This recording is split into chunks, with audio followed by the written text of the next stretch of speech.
Crystal, as a heads up, because we're already live streaming, I just tossed this graphic up, and then once we're ready to go, I can take it down.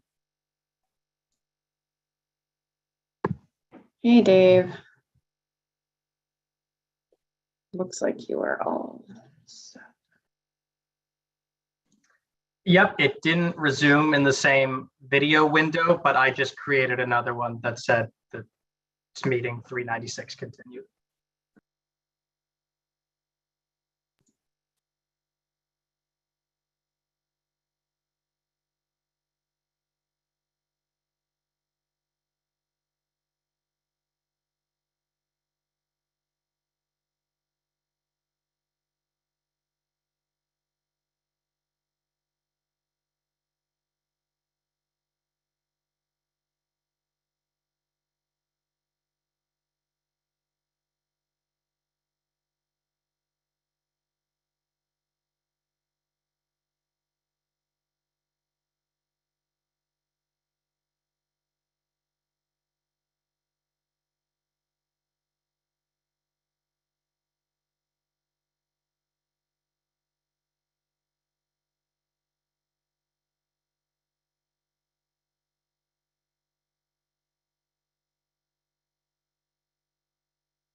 Hi, Crystal.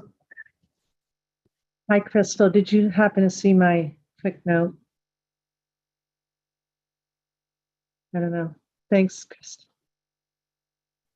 Dave, I think we're all set to take down our notice. Thank you so much for safeguarding that. Not a problem. You stand by all night, Dave, on that? Okay, so is our streaming then also equally continuing? So we did have to start a new video player, but the stream in itself, once I got back on, I started the stream and put up that notice that it would be resuming soon. So we're live and we're live. We're all excellent. Thank you for arranging for that. We're good. So today is now Friday, October 7th, and we concluded. We actually recessed our meeting perhaps around 6:15, 6:30 last night. I can't remember now. And we are reconvening public meeting number 396. We're doing this virtually, so we will need a roll call. Commissioner O'Brien, good afternoon. Good afternoon. I'm here. Great, thank you. Commissioner Hill. Good afternoon. I am here. Great, thank you. Commissioner Skinner. Hello, I'm here. Okay, Commissioner Maynard. Good afternoon, Madam Chair. I'm here. Okay, excellent. So I have asked legal because Certainly, it was a long day yesterday, and perhaps more productive than what we might have imagined, or others might have imagined as we reflected upon the day. I thought it would be really helpful to for legal to just go over the actions that we took at the end of the meeting for clarity, and also in the event that we need to seek further clarity. So I'm not sure who's going to assume that, but thank you. I just sent that note to you. Good afternoon, Madam Chair and Commissioners. I can take care of that for you. Were you interested in hearing about the regulation votes as well, or? Yes, Okay, please. this one was all of them. earlier. Just bring us right up to date. Thank you. Perfect. So yesterday, the commission voted to authorize staff to file by emergency 2 regulations, and also to begin the ordinary promulgation process on those 2 regulations. And those were 205 CMR 240, which was the tax regulation that you discussed early in the day. And then also 205, I'm sorry, the 240 again, just so we hear it clearly. Did what? The tax regulation. Apologies, I don't have the exact title of it in front of me. Tax on the fantasy sports tax. Yes. Yeah. Yes. Actually, it's taxing sports wagering yeah, operators as well. Yep, the adjusted gross sports 205 wagering. Okay, great. Thank you. And the second was 205 CMR 211. That was the application regulation related to operator applications for categories 1, 2, and 3 sports wagering operator licenses. Okay. And sorry. To clarify, so we have voted to approve the tax reg and that reg. Okay, go right That's ahead. right. And then you voted to approve the initial scoping survey and set a due date for that of close of business on October 17th.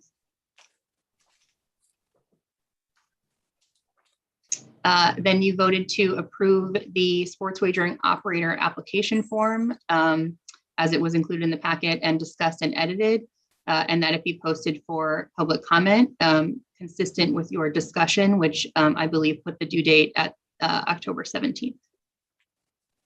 Due date for comments, pardon me. Due date for comments, but the application has been approved. To approve. So I believe so. We had a conversation where I wanted to wait to approve it till after, and then with the discussion with Brad and I thought the consensus was that comment was going to happen Simultaneous. That was my Okay, understanding. that's what I thought, and then that helps Karen. Yep. Does that help you, Karen? Yes. So, and now, okay, is there anything else, Karen? Nope, that's it. There was one additional motion from Commissioner O'Brien, but no second on that motion and no vote taken. Okay, Carrie, what's so the due date on the public comment for the application? October 17th. Thank you. October 17th. So that's really helpful. And now I'll just, Mills, if you're available, Tom. This may add some clarity for you, but do you want to just update us and the public on what your team is doing right now? Absolutely. Thanks, Chair. So, you mentioned my team. And so first off, I want to give a huge shout out to Dave Souza, who captains all of our digital content. He did a great job building out our website to prepare to post these documents. So a number of things are being posted today. A couple are already up. So the first are those regulations that Carrie just mentioned for public comment. Interested stakeholders can access those through our website. And we've developed a form that folks can fill out. And this was for efficiency. They'll fill out a form. We'll get all the public comments in a sortable spreadsheet, which we can then share with the team here. They can also submit through email if they would like, but the form is preferred for efficiency. Second is the draft application with the edits that were made during yesterday's meeting for public comment. Like those regulations, we also have created a form for folks to submit comment, but again, we'll take comments via email if that is preferred. And then finally, we will be posting here in just a few the scoping survey that will be part of the sports wagering application. Applicants will be able to find that document on our forms page, as well as linked on our main page And when folks are ready to submit that survey, what we are asking them to do is to email communications@massgaming.gov, and then we will provide each applicant with a secure link to submit those documents securely to the commission, and then we will get them to the relevant parties. And Mills, Yep. the survey is also going directly to potential operators who submitted an NOI, correct? Absolutely. That's the next thing I was actually just going to say in my notes here is very much that. And then additionally, the communications team will continue to get word out about these documents via press release and by utilizing our social channels to inform the public. So Mil, can I ask if you also specifically reach out, just some short communication directly to anybody who participated in a roundtable, not just the NOI? Absolutely. So that we can get comment from, anybody who so far has participated in that. Yeah, that's not a problem at all. We'll make sure that we do that today as well. And I asked yesterday that the draft, not draft, but the regulations that were promulgated around the license application be included in the direct communication to participants and those who submitted an NOI. Yeah, absolutely. I think I mentioned that to you earlier, Tom.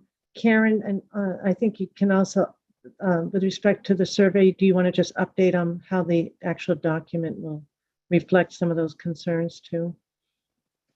Yeah, Correct. absolutely. Go ahead, But go ahead, Tom, Mills. yeah. You're on the same call. Go ahead, Mills. We're working. I actually just got off the phone with Carrie a few minutes ago. We're working on some language to ensure that folks are well aware that that document is part of the application and required as part of the application. So we will be including that language on the physical form as well as in any web copy where we post the scoping survey. With the deadline clearly marked, and then I suppose it could be a reference on the document itself to the reg. So if we include it and attach, I always like to have the document itself reflect as much information. So in case the copy of the reg doesn't stay attached. Okay, Carrie, does that make sense? Yes, absolutely. Maybe it's an instruction page or something on the top. All right. Anything further? Great work. I had a quick clarification question for Carrie, if that's okay. Well, yes, thank you. 205.211, we also did that by emergency regulation. Is that accurate? Both of them were done that way? Yes, that's right. Both by emergency. Yep, thank you. Okay, with that simultaneous public input. And that, I want to repeat, that's additional transparency. That's additional opportunity for us to gain input. I think it was a great idea that Commissioner Skinner mentioned early on as we considered the advantages of using emergency regulation with, trying to balance our own commitment to transparency and to a participatory process here at the Gaming Commission. So we're trying to strike that balance. Yesterday, again, we got very helpful advice from A&K and Lonkovich about the emergency regulatory process that we are utilizing. Any questions for at least Carrie, Tom, Karen on these initial matters? All right.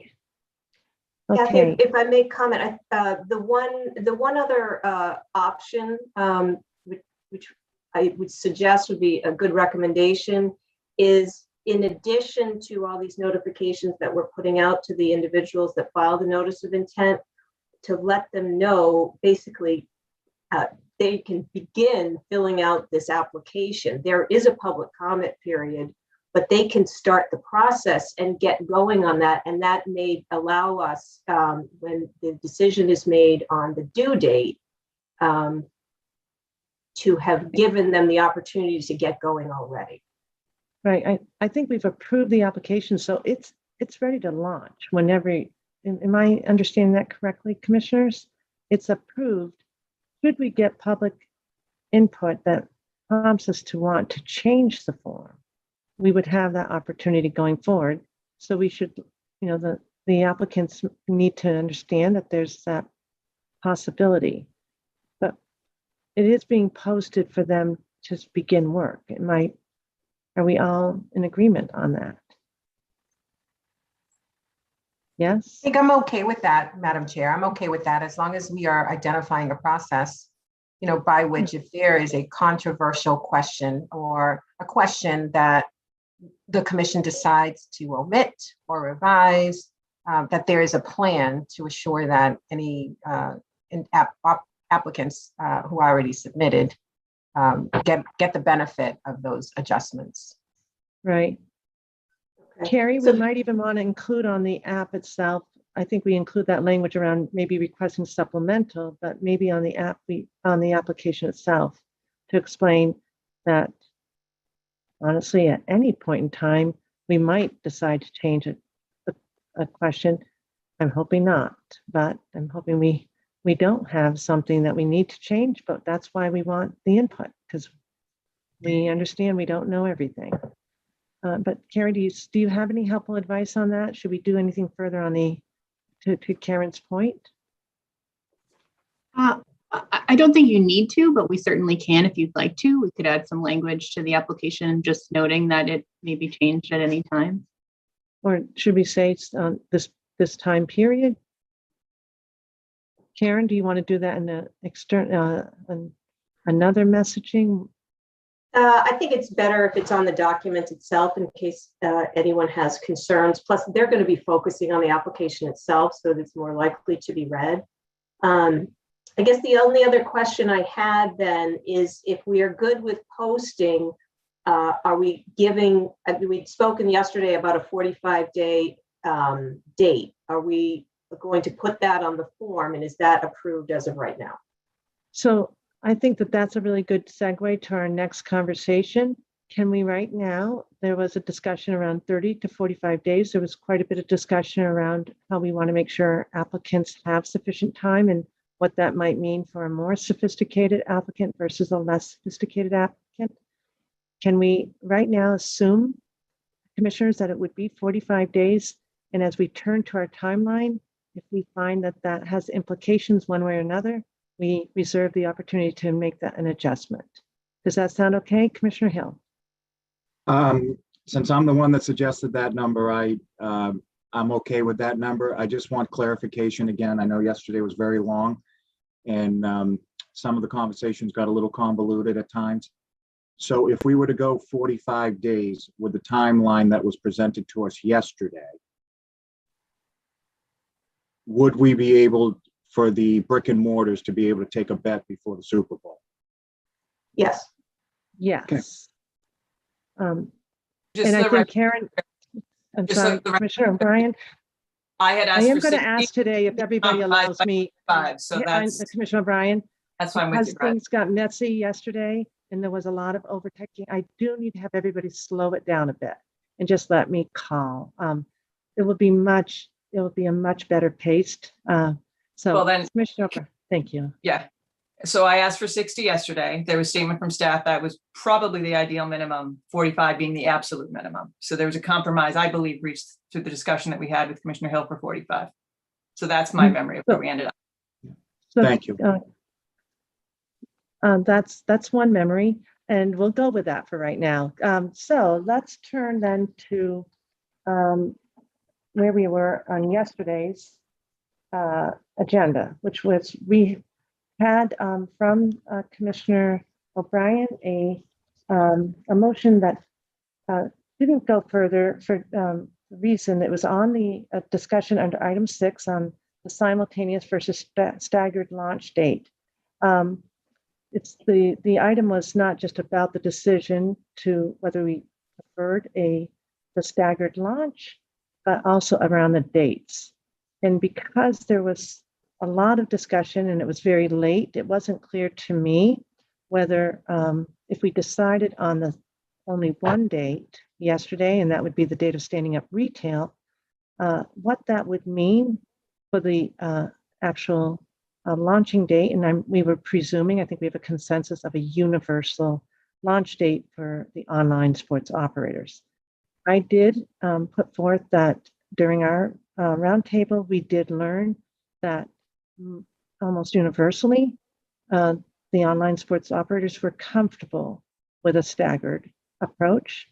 I think any commissioner can weigh in on that, but that there were at least one and really two who suggested that there were some equity issues when there is a staggered approach from retail to go first. Thinking about that, I was concerned about the delta between retail, setting up retail, and the online operation, and wanted more clarity on the timeline. And I wanted the clarity to come from our executive director, because she has been the one who has been putting together all of the pieces of work that she knows needs to be done, all the resources that she's assessed for accomplishing that work. We also heard from, we heard from A&K about their regs. They're ready to go. We had some input yesterday. And now I am actually going to ask Karen if she could now make a recommendation to us on the timeline that her team could meet. Karen, could you also, just for the benefit of refreshing all of our memories, could you recite the risks involved as you did at the end of yesterday's meeting, just so that we're all clear? Okay. Yes, All right. and I think that Karen will deliver that, and then we will hold all questions until Karen's recommendation. Okay. So I'll break it into two components. For the retail, based on the commission's input and staff's input. Originally, we had, I think it was the date on that original draft for discussion purposes in December.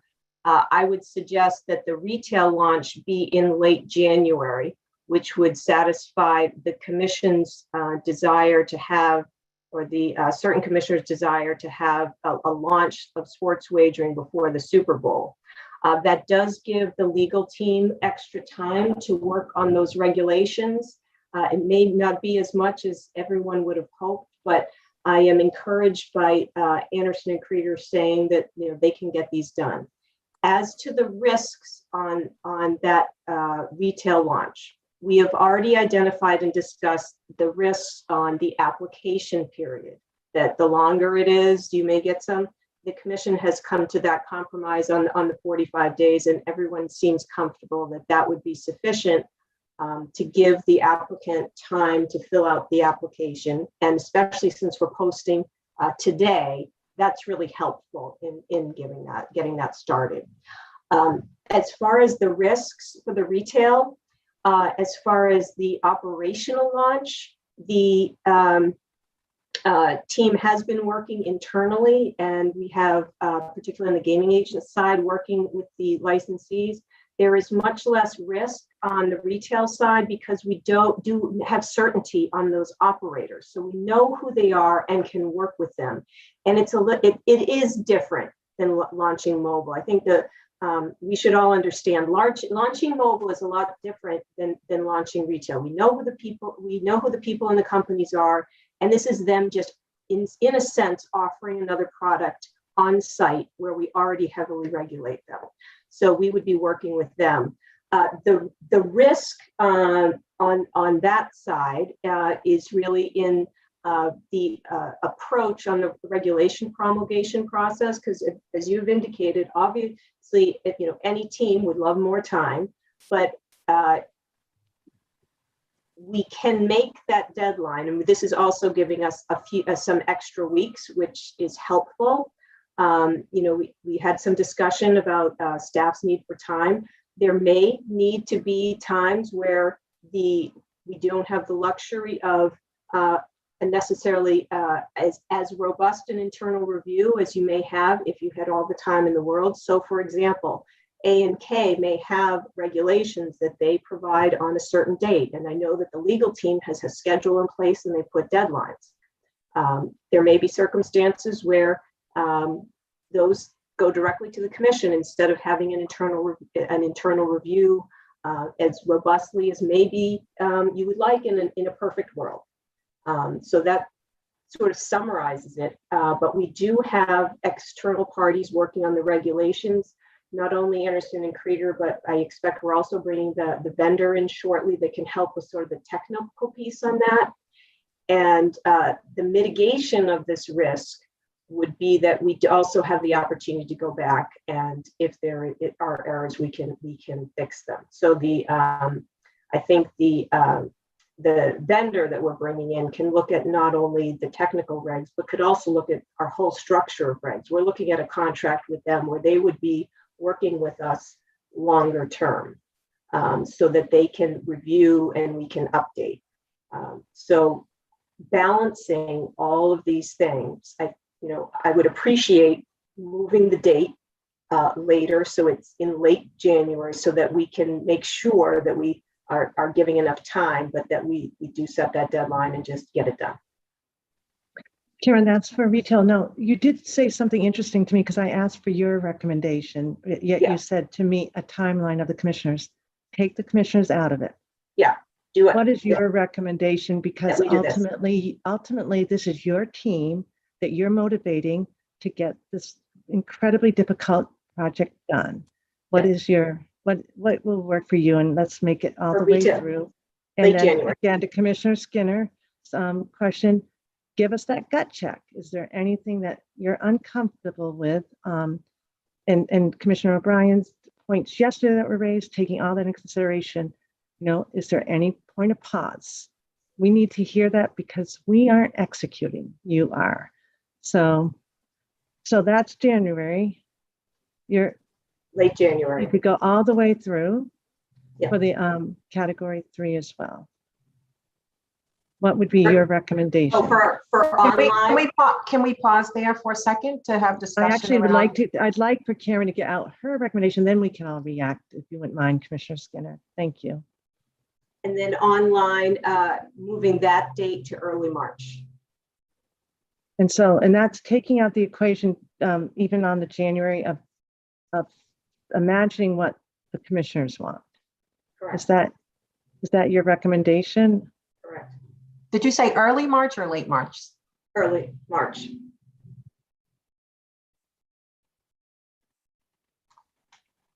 Okay, now questions for Karen. So Commissioner can you- O'Brien? No, Commissioner Skinner. Yeah, Commissioner Skinner wanted to go first. Okay, thank you. Could you Commissioner walk us through, just on the category 1 recommendation you just gave? Mhm. Application is due 45 days from when? So what date are we talking about specifically there?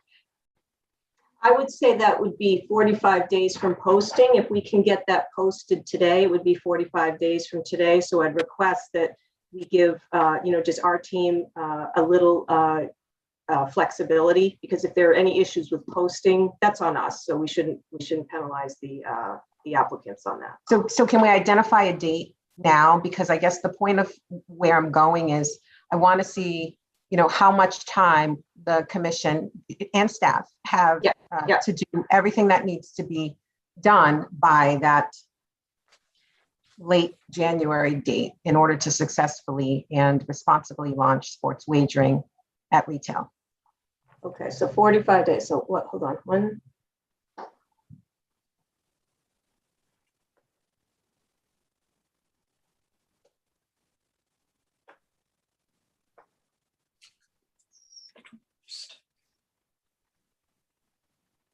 That would put you at November 21st if it's posted today.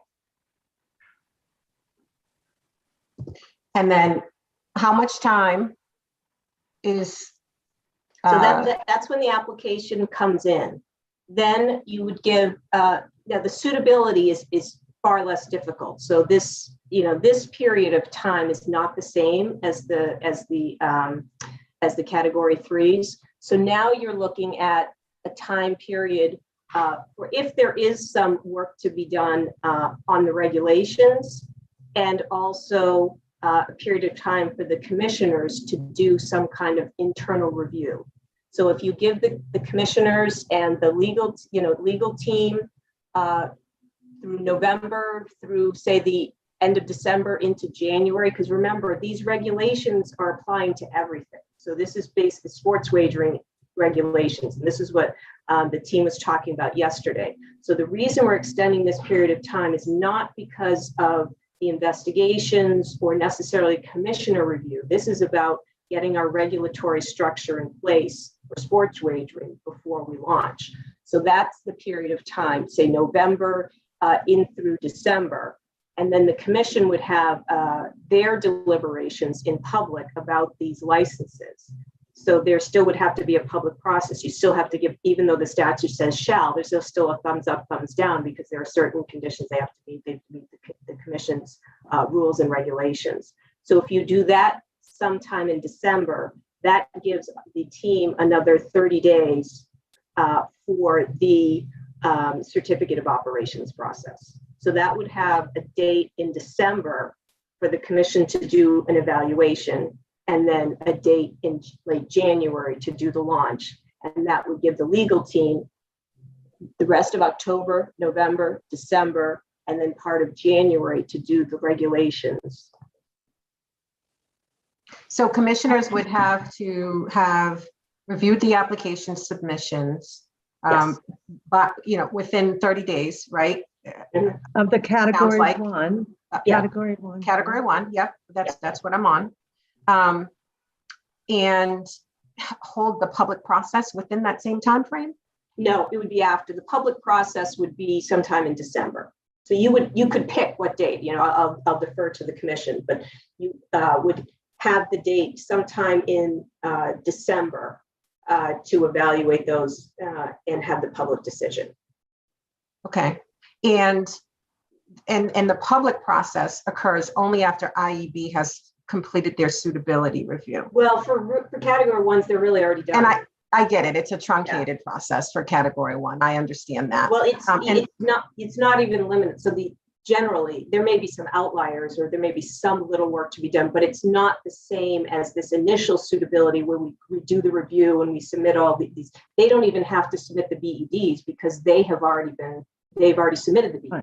They've already By done them. statute, correct. And by so statute. is that also true on the vendor side? And I know we're going to get into quite a bit of vendor discussion later. If the Yeah. commission decides that vendors should be licensed or registered, does that time frame you just outlined, end of December, where the commission is deciding to approve the application, is that enough time for IEB to complete the work that they need to complete on those vendor Right. applications? So I know, I think Loretta's on, and I think that we have already done preliminary work to identify who those vendors are. So that's 15 vendors. So Loretta, my understanding is that particularly if the commission votes on the more abbreviated process, that should not be an issue. Is that correct? That's right. The more abbreviated process was designed to address this question. And And the the abbreviated vendor reg process. I'm sorry. that you'll see later this morning. Is that the attestation? Yes. That has not been voted on by the commission. I think, again, as we saw yesterday, the attestation option that was presented to us by legal is embedded in the license application for operators. That's fine. We voted on the application, but I would like to have some discussion when we get to that item on the agenda as to which option is best for the commission and the Commonwealth. I'll ask one other question and then I'll yield to my fellow commissioners. Loretta, could you talk about the preliminary work that IEB has done to identify those 15 vendors? The three casinos have self-identified them for us. They actually started doing that a couple months ago for us. So for some of them, we've even made some contact with them and started to learn about what their product offerings are. So we have contact information for all 15 of them. Thank you. Follow up to Commissioner Skinner's question about the vendor choice that we will have. We'll explore that later.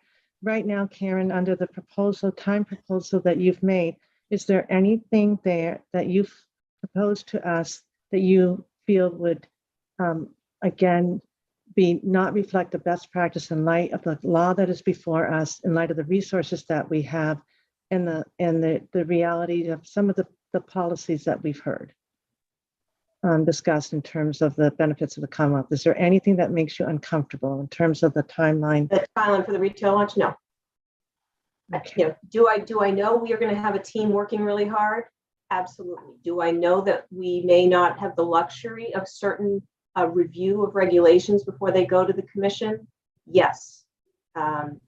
Just I want to be transparent on that. That's out there. And when you say review, again, A&K has said to us on the record that we'll get the regs we Correct. need. And then Correct. our legal team said that there's some process. We all acknowledge that there's process. The commission will pivot to make sure we are good on our process. Commissioners, we owe that to the team. So we're going to work to create the efficiencies and schedulings that will accommodate that reg process. I pledge that, and I know my fellow commissioners, you're all in to do whatever we can to keep this moving and make sure we're not in any way an obstruction.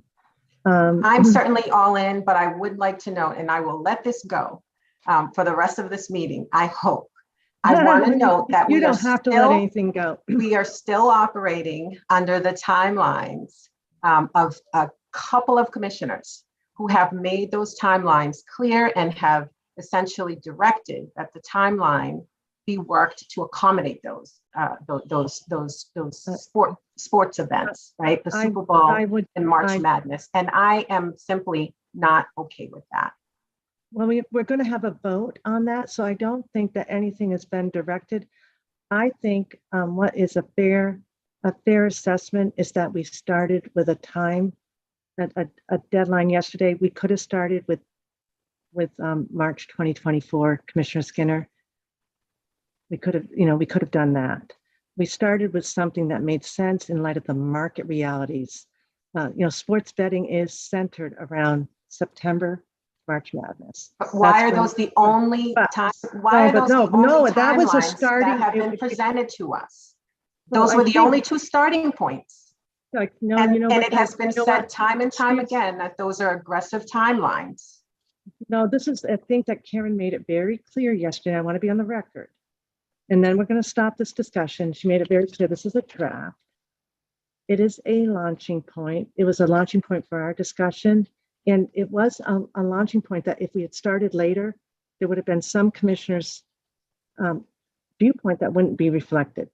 If your suggestion is to go further right now, this is a good time for you to tell us, because I will be calling the question shortly.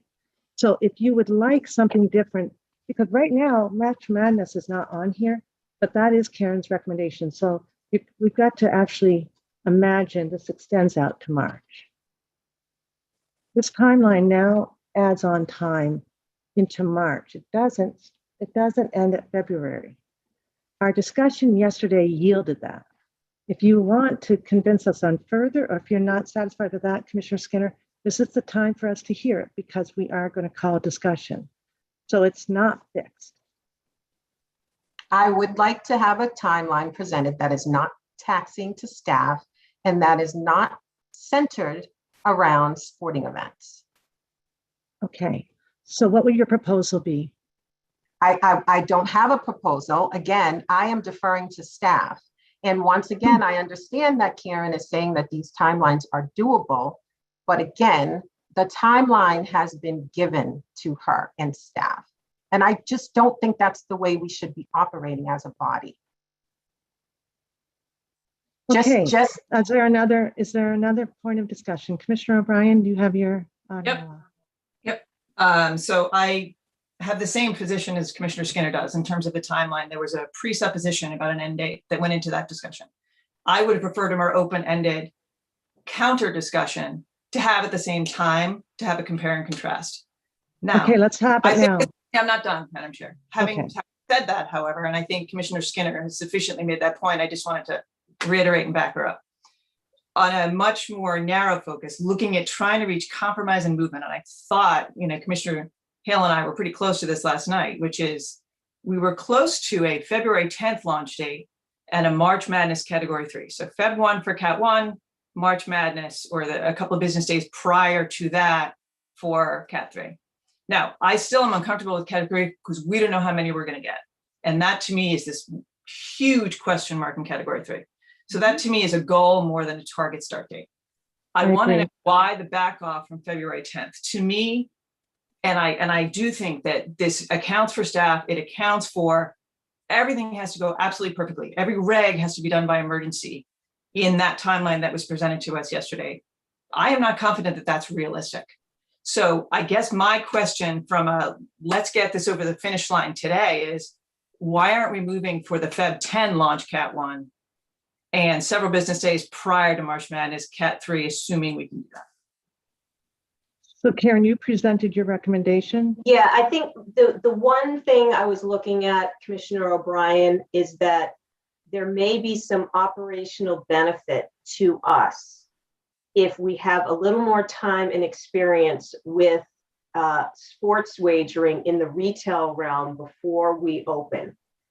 You know, this staggered launch, I think, does give a benefit to us in learning, teams learning terminology. That would be more it. experience before opening what, Cat 3? Yes, right. So to me, that would speak to bump Cat 3.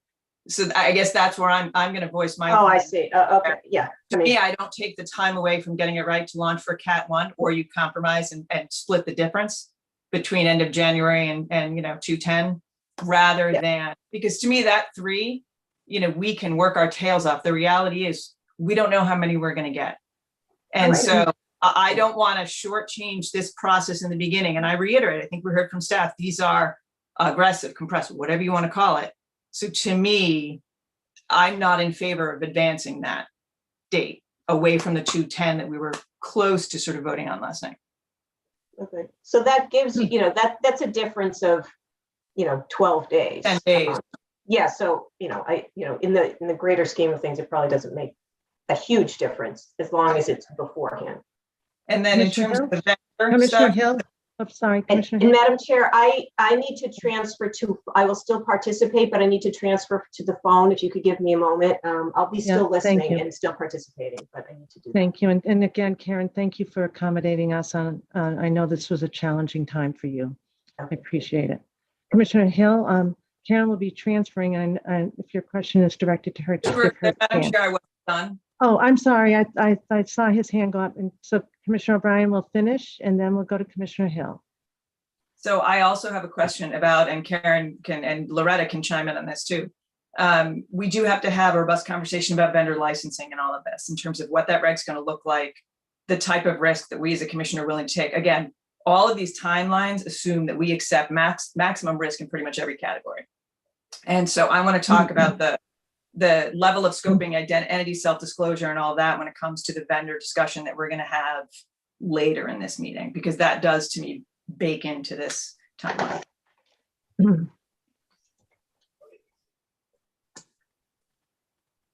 Okay, now, Brad, Karen, it's can all you hear? Now, I just want to make sure Karen can hear us. Can you hear us? Yes, I can. I'm still on. I won't Okay. log off here until I'm set on my phone. Okay, Karen, there was just a discussion again about the vendor timeline. right.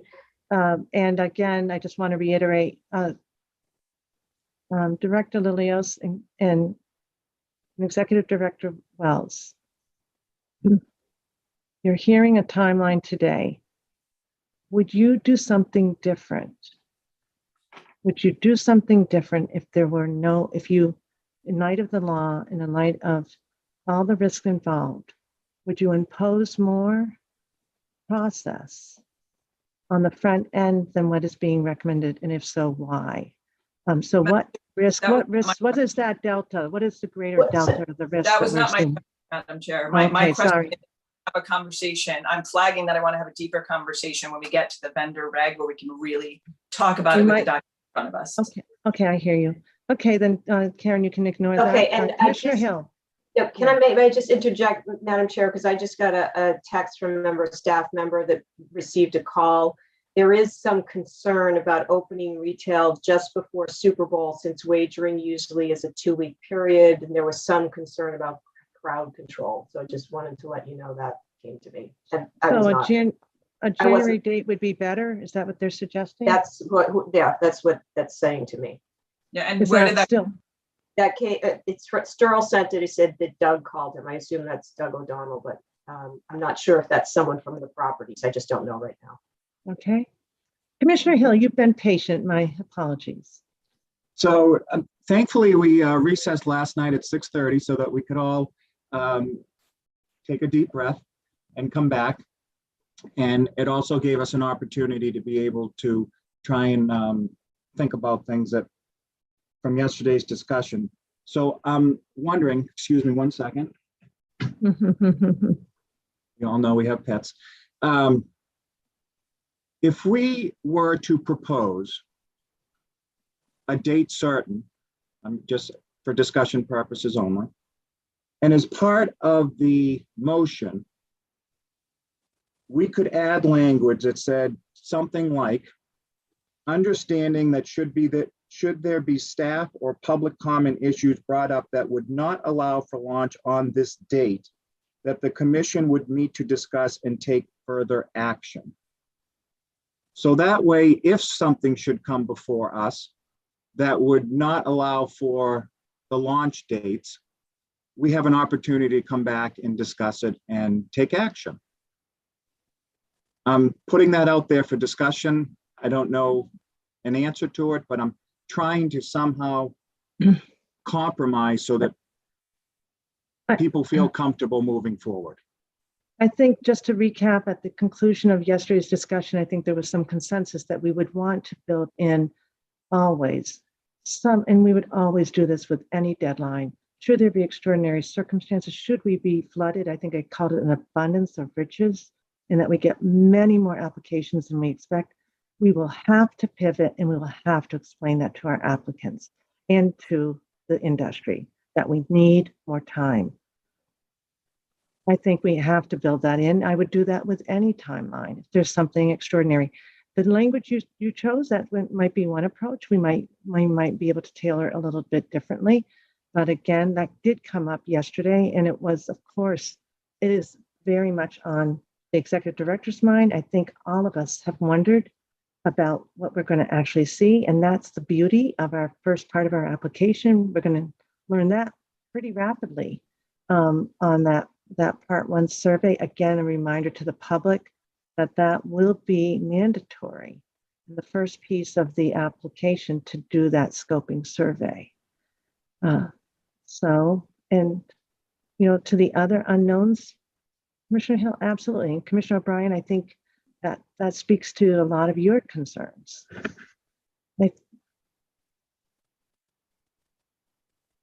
So we could build into any motion.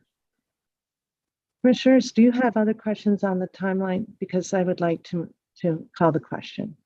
Commissioner Maynard. I actually have one further question for Director Wells. We've talked about the risks that could come with this timeline. I would like to see, Director, do you have any opinion about the risks in not implementing the law, given the essentially unregulated market, despite the fact that the law has been passed? Sure. And, I think, you had touched on this yesterday, and that you have right now, we have sports betting going on in the Commonwealth. It's just not legal. We have, I've had some experience in the law enforcement world and the connection with organized crime. So obviously there's connections, and then there's loss of revenue. So that is the risk. I also think that, we're quite proud of our research and responsible gaming initiative. So getting it going is definitely helpful in promoting a safe and secure way of wagering. Thank you.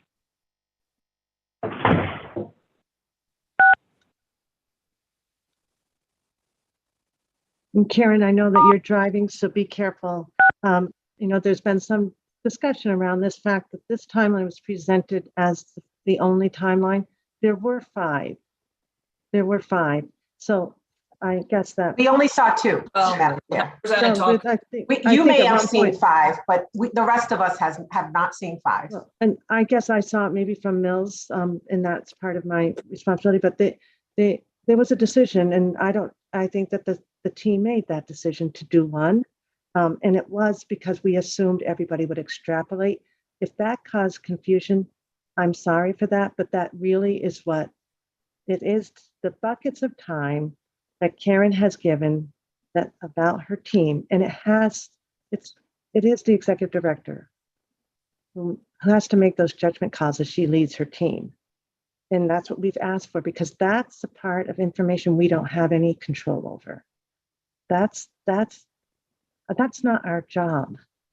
We, of course, absolutely appreciate all the team members and all the work, and we're aware of that. But none of that could be assessed by us. And then the blue lines I thought were really helpful below, because that kind of explained the process and then the ongoing suitability review at the end. So the timeline was always to be able to, for us to logically extract from. Okay, so again, we've heard Karen. I think, Karen, do you want to make any adjustments to your recommendation? First off, I do want to recognize Sterl Carpenter. Yesterday, Sterl offered a really insightful comment during our very, very long discussion. And I want to just acknowledge how grateful I am for how respectful you were in providing that input and how meaningful it was. I also want to acknowledge that he really helped Karen in terms of really taking a look at the issue around staggered retail, the staggered approach to standing up sports operating. And for that, we're grateful. And I know yesterday, I think it might have been around the 6 o'clock hour where I would have loved to have heard from you. And so I will just pause, and Sterl, I'd like for you to have that opportunity now to address this, and then we'll call the question and we'll turn to the timeline. Thank you, Madam Chair. To be honest, I've forgotten what I was going to say. I'm sure it was something along the lines of trying to get the process to go forward. And as I was thinking, I think I think you all have the same mindset on structured versus simultaneous, staggered versus simultaneous opening. And I think you're all in agreement that retail is a lot easier to stand up in any jurisdiction from all the jurisdictions that I heard from. So I just wanted to try and make that point that it's done across the country. Now, whether it's intentional or not, it still happens. So Arizona did not have, they said they were opening on a certain date and only several of them made it across the finish line. So that's something where you're thinking of diverse candidacy with the online platform form that could hinder them. So that's all I was just trying to say. I think you guys are in agreement, and I think we can move forward. It was just, I was trying to help that. That's all. And I really appreciate that, Madam Chair. Thank you, Sterl. And again, I appreciate your patience as we're closing out with a lot of discussion on the commission level. And thank you. And again, thank you for your earlier comment yesterday. All right. So commissioners, I'd like to move ahead on the timeline on item number 8. Do I have a motion, or do we? Madam Chair, I had asked if we could have the vendor licensing discussion first. That was the last matter that I raised. It was logically on the agenda prior to this vote as it was listed yesterday. And I do think it's relevant to my comfort level on proposed dates. Commissioners, are you comfortable? I'd be comfortable with that, Madam Chair. Okay. All right. Then I think we have A&K presenting on the reg. I do need to bring it up on my. And Kathy, I can jump right in on it. It starts at page 199 of your packet. Yeah, let me pull up my packet, Loretta, because I don't have it.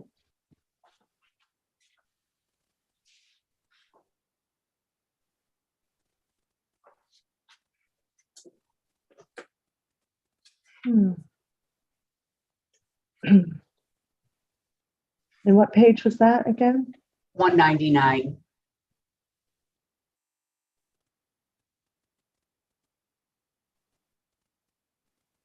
I think that we are also going to have, I see we have Dave Mackey. I'm not sure if we have Mina on.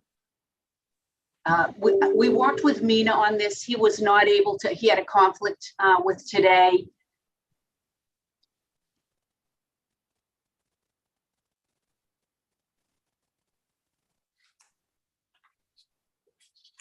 So A and K is not on for this.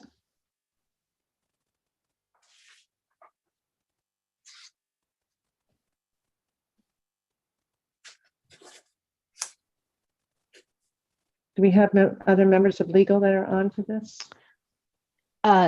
Yes, Madam Chair, I'm on for this as well. That's Caitlin. Sorry, I've got a slow boat here. It's catching up. Huh. And this is only halfway through the packet, right? There we go. 190. Oh, I don't have 190. 199, Oh, 199. 199. Okay, sorry. Here we go. Your recommendations are in front of me. Thank Okay, you. great. So shall I jump right in? Yes, please. Okay, so we have a set of draft regulations, 205 CMR 234, governing the licensing and registration of vendors in the sports wagering context. Heather and I from the IEB worked with Caitlin and with A&K together on this draft. The proposed set of regulations is modeled on 205 CMR 134, which are the vendor licensing provisions in the gaming context. There are some key differences between the set of vendor regs in gaming and the set that's before you, and I'll highlight the key differences now. Starting with 23N, unlike 23K, does not provide explicit guidance on how the commission should address vendors. However, 23N does provide broad authority for the commission to license entities other than operators.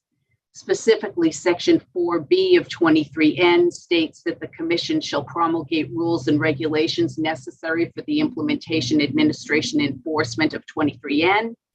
And 23N Section 3 defines the term licenses as including but not limited to operator and occupational licenses, indicating that additional sets of licenses were contemplated. These proposed vendor regs are intended to ensure that the businesses doing key work for operators integral to the sports wagering operation are suitable entities to protect the same consumer interests as suitability serves for licensees and operators. Also, it is a widespread practice in the industry for vendors to be licensed in the sports wagering context. To some degree, the scope of these proposed regs is narrower than the scope of 134 in the gaming context. The commission may determine to prioritize sports wagering vendor licensing to ensure adequate background review of vendors.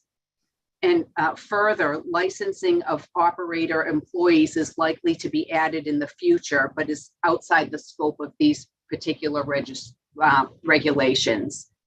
But for instance, junket enterprise regulations may not be necessary here, given that sports wagering is more likely to be conducted online than in person. In the gaming context, 134 has 3 categories for vendors: primary vendors, secondary vendors, and non-gaming vendors. This set of regulations has a more simplified approach with 2 tiers. The top tier, the sports wagering vendors, are directly and routinely involved in the sports wagering operations and under the proposed regs must be licensed by the commission. If the vendor is already licensed under 23K, they would not need to be relicensed in the sports wagering context.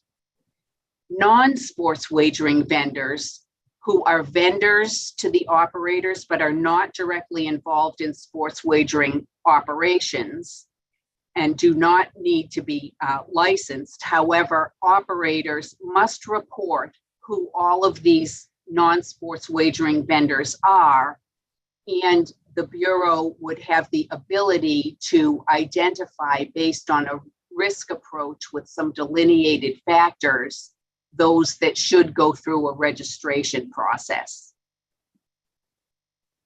Certain vendors in these regulations are exempt from licensing, similar to in the 23K context. As I mentioned, on the registration side, there is a set of criteria in the regulations, including the amount of dollar business the vendor conducts and the centrality of the business to the overall operations are identified as factors. Aside from these key differences from the gaming vendor context, this set of regulations provides for licensing in a similar way to gaming vendors, in the sense that qualifiers for the sports wagering vendors would be identified and need to have a background review. Forms would be, the proposed forms are similar to those in the gaming vendor and gaming registration process. The submission process for applications and the fee process are aligned, and the process for the review of applications by the licensing division in the investigative review ultimately is the same. Similarly, the standards of proof and the standards of approval are aligned with those in the gaming context. As we've alluded to earlier, we've given a couple of options for the temporary licensing process. Those options appear on start on page 214 of this submission. And as you know, temporary licensing of vendors has played an important part in the gaming context, and it's allowed us to achieve a balance of meeting operational needs of the casino operators at an accelerated pace and balanced with the integrity standards. Option A on page 214 largely mirrors what we have in 134 in the gaming context. Option A would require the IEB to perform a preliminary review of the potential licensee. And in the gaming context, that preliminary review involves a review of the entire application, including all of the entity qualifiers and the individual qualifiers. Option A also contemplates independent verification of some key markers, including checks of individual qualifiers. Option A's process has worked efficiently for us with the timelines that we have given our 3 gaming licensees and the timelines that we've been able to have in the gaming context. Option B relies on an attestation process where the applicant entity would certify to certain items under the pains and penalties of perjury, and those items are listed in the option. That they are not disqualified, that their licensure is in good standing in other jurisdictions, and that they disclose any other information of which they reasonably should be aware that would negatively impact suitability.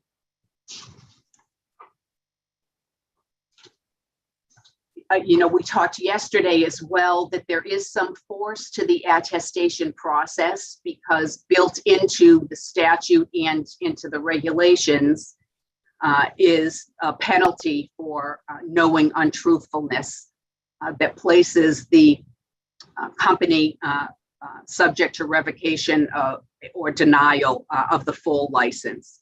And also in these proposed regulations, the operator that is utilizing the vendor must certify that, to the best of its knowledge, it understands that the vendor is qualified under our standards. But again, the reliance on an attestation is different than the independent verifications of the full application, all of the entities and individuals that we do for gaming. We would, of course, come back on the back end, do a full suitability review of all of these companies as part of their full licensure process. So under both the options, IAB would ultimately perform a full suitability review. So that's a summary of of the two temporary options. I don't know if you want to pause here, Chair. Let's pause here. Questions, Commissioner O'Brien? So Director Lilios, the question that I have I have a couple of them, but particularly on this section, option A versus option B. Talk to me about the proposed timelines in terms of how either of these or both of these fit into that. Yeah, I mean, option A involves a full scoping of the vendor.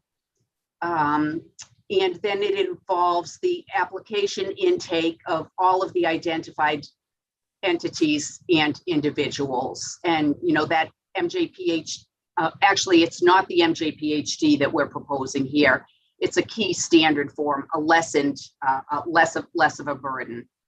Nonetheless, that licensing process, you know, it's a process. The intake of all of those applications, the review for administrative completeness, and then the model for temporary licensure under 134 in the gaming context is that we really front load the investigation. We look at the whole application. We do independent verification of some key markers.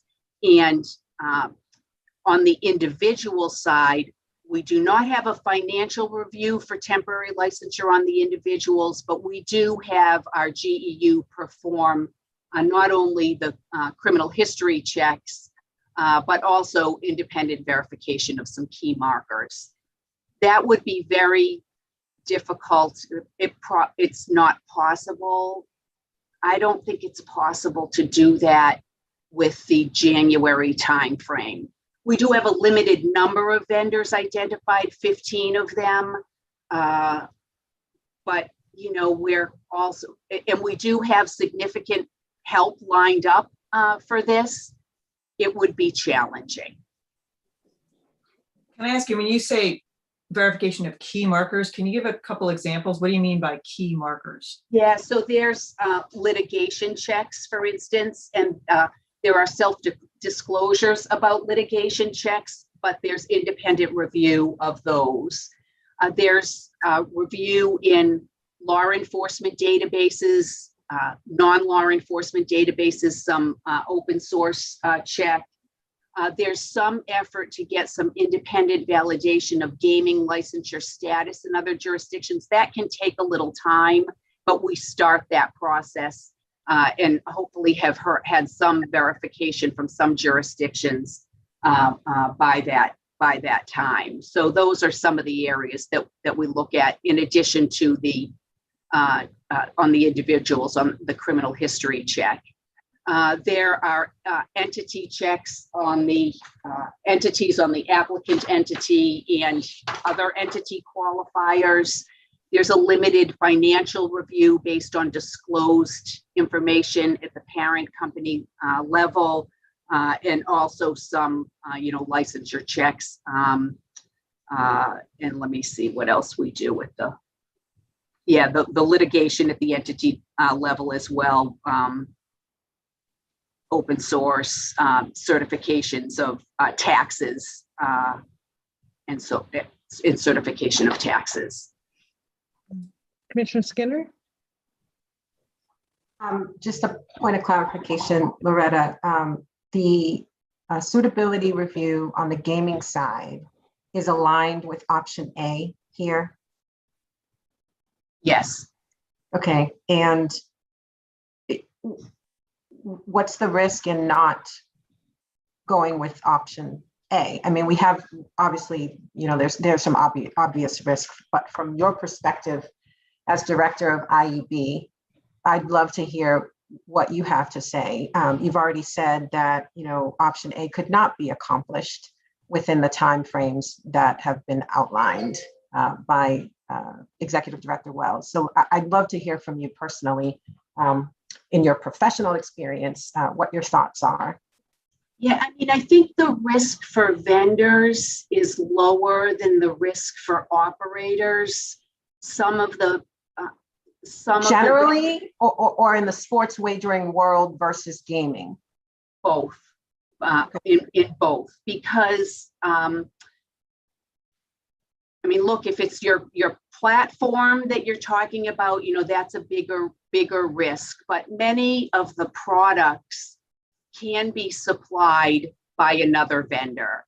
So, when a problem is identified after licensure, after the temporary licensure, you're not necessarily having to shut an operation down because the operator, would be able to supplement with another vendor if a problem were identified. So in that way, I mean, even the applications that we use for operators are deeper dive applications. The BED is more involved. We use the MJPHD for operators and a lower standard no, I don't want to say lower standard, but a less intrusive, less deep dive on the individual qualifiers for the vendors. So, I mean, listen, I don't know that an investigator would ever be able to say there's no risk in, relying on less investigation. But I'm mindful of the language of 23N. I'm mindful of still having the ability to take licensing action should problems be identified. Although, as I mentioned yesterday, it's not, I think I used the term, it's not like flipping a switch, but we still do have enforcement authority. And, most of these vendors that we're talking about, I think all of these vendors we're talking about will have been licensed in other jurisdictions. So there's, we've always put some reliance on that as well. So No, go ahead. Sorry to cut you off. No, just that there's more risk in option B than in option A, but those are the items that I can think about that I hope will be helpful to you in being able to identify the level of risk that you're comfortable with. Commissioner Skinner, follow up? Thank you, Loretta. But do you see less risk in not conducting the full suitability review for sports wagering vendors? Do you see less risk in that than there would be on the gaming vendor side if you did not conduct a full suitability review? I mean, the risk may be the same, but the statutes are different. I do recognize that the 23K has a specific provision on vendor suitability, and 23N doesn't. For vendor suitability? Correct. Section 31 of 23K is specifically addressed to vendors. Sorry, yes, I thought you said 23N. I may have, but if I did, I misspoke. No. Other Sorry, questions for can you Loretta? just finish your point? I don't think I understood it. So I think your question is, do I see less risk in sports wagering than I do in gaming? I don't know. I think I don't know that I really differentiate based on casino gaming versus sports wagering. A lot of the factors may overlap, but I do see a difference in the statute. And I do see a lower risk for vendors than operators, because if you have a problem with the operator, you're dealing with the whole thing. I'm not sure I can. No, you did. No, and you answered the question as exactly as I expected you to. So I appreciate that. But that is my point. The risk is the same, and so in my mind, we should be applying the same rules across the board on the sports wagering side that we have in place for the gaming vendors, if we are going to require them to be licensed in the first place. I don't see a difference. I don't see a reason to have a different set of rules. But if I could go back to- Notwithstanding the language in the, notwithstanding the fact that there is no language that speaks to vendors in 23N. So Loretta, if I could just go back to your, the very first response you gave Commissioner Skinner, when she asked about the risk, I thought it was interesting that the risk that I don't want to generalize, but I thought I heard you say that the risk is that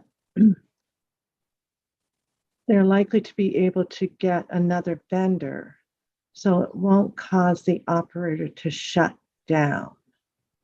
Is that fair? Did I assess that there's a little bit more fluidity in the vendor landscape, that the operator isn't so dependent that they would have to shut down operations? Correct. I did say that. So the risk isn't so much about the integrity of the operations, but rather the sustainability of operations if we want to keep our operators in business. Is that fair? I didn't understand that to be the only risk, but I'll let waiting on Loretta respond to that. Yeah, that's right. Loretta just happened to say that one, and I was going to give her the opportunity to expand. That's why I said I didn't want to be too general. I guess what I was trying to express is that if you have a problem with a vendor as you're doing your deeper dive, you can more easily carve out that vendor, and the operator can replace with another vendor. So my follow-up is, I think that you said you've already been working with the Category 1 folks to understand the vendor landscape. And I think Commissioner Skinner asked at the beginning of the meeting, and forgive me, I didn't note it, and my apologies, that you've identified a number of vendors that are already applicable to at least the retail, if not online. How many have you identified? 15. 15. And then, so again, not knowing this landscape and not knowing how many applicants we're going to get. So this is 15 for just retail, or is this also going to bleed over to online? That's retail. There will be some bleed over into online, but our research indicates that the universe will be bigger. Bigger once we get into and so in terms of the 15, you've also been able to do some work already. Well, we have spoken to some of them to start to understand what their product lines are, but no, we haven't done any investigative work. We haven't asked for any applications yet. I was looking for the reg to authorize that process. That's right. So but the outreach has then been with the Category 1 to understand the vendor landscape. That's the initial work. Yeah. Yes, as well as with some of those identified vendors themselves. We've spoken to some of the vendors themselves. Okay. And so I understand you gave us two choices, not because one is a really bad choice, right? And one is a really good choice. One is, one would be what we have by statute. We're required to do that, right? The first one. Well, 23K does not specify the temporary standards, but 23K does identify vendors and specifies different levels of vendors and specifies the very strict integrity standards specifically to vendors. Whereas 23N, there's no mention of vendors, and you may choose to interpret that as giving you more flexibility in this context. So in terms of the temporary process, did the commission back in the day make a decision to allow for temporary licensure through its regulation? Temporary licensure is explicitly authorized in 23K, and then the specifics of the process were promulgated through the regulations. I mean, Caitlin and Todd, correct me if I'm wrong on that, but that's my That's my understanding.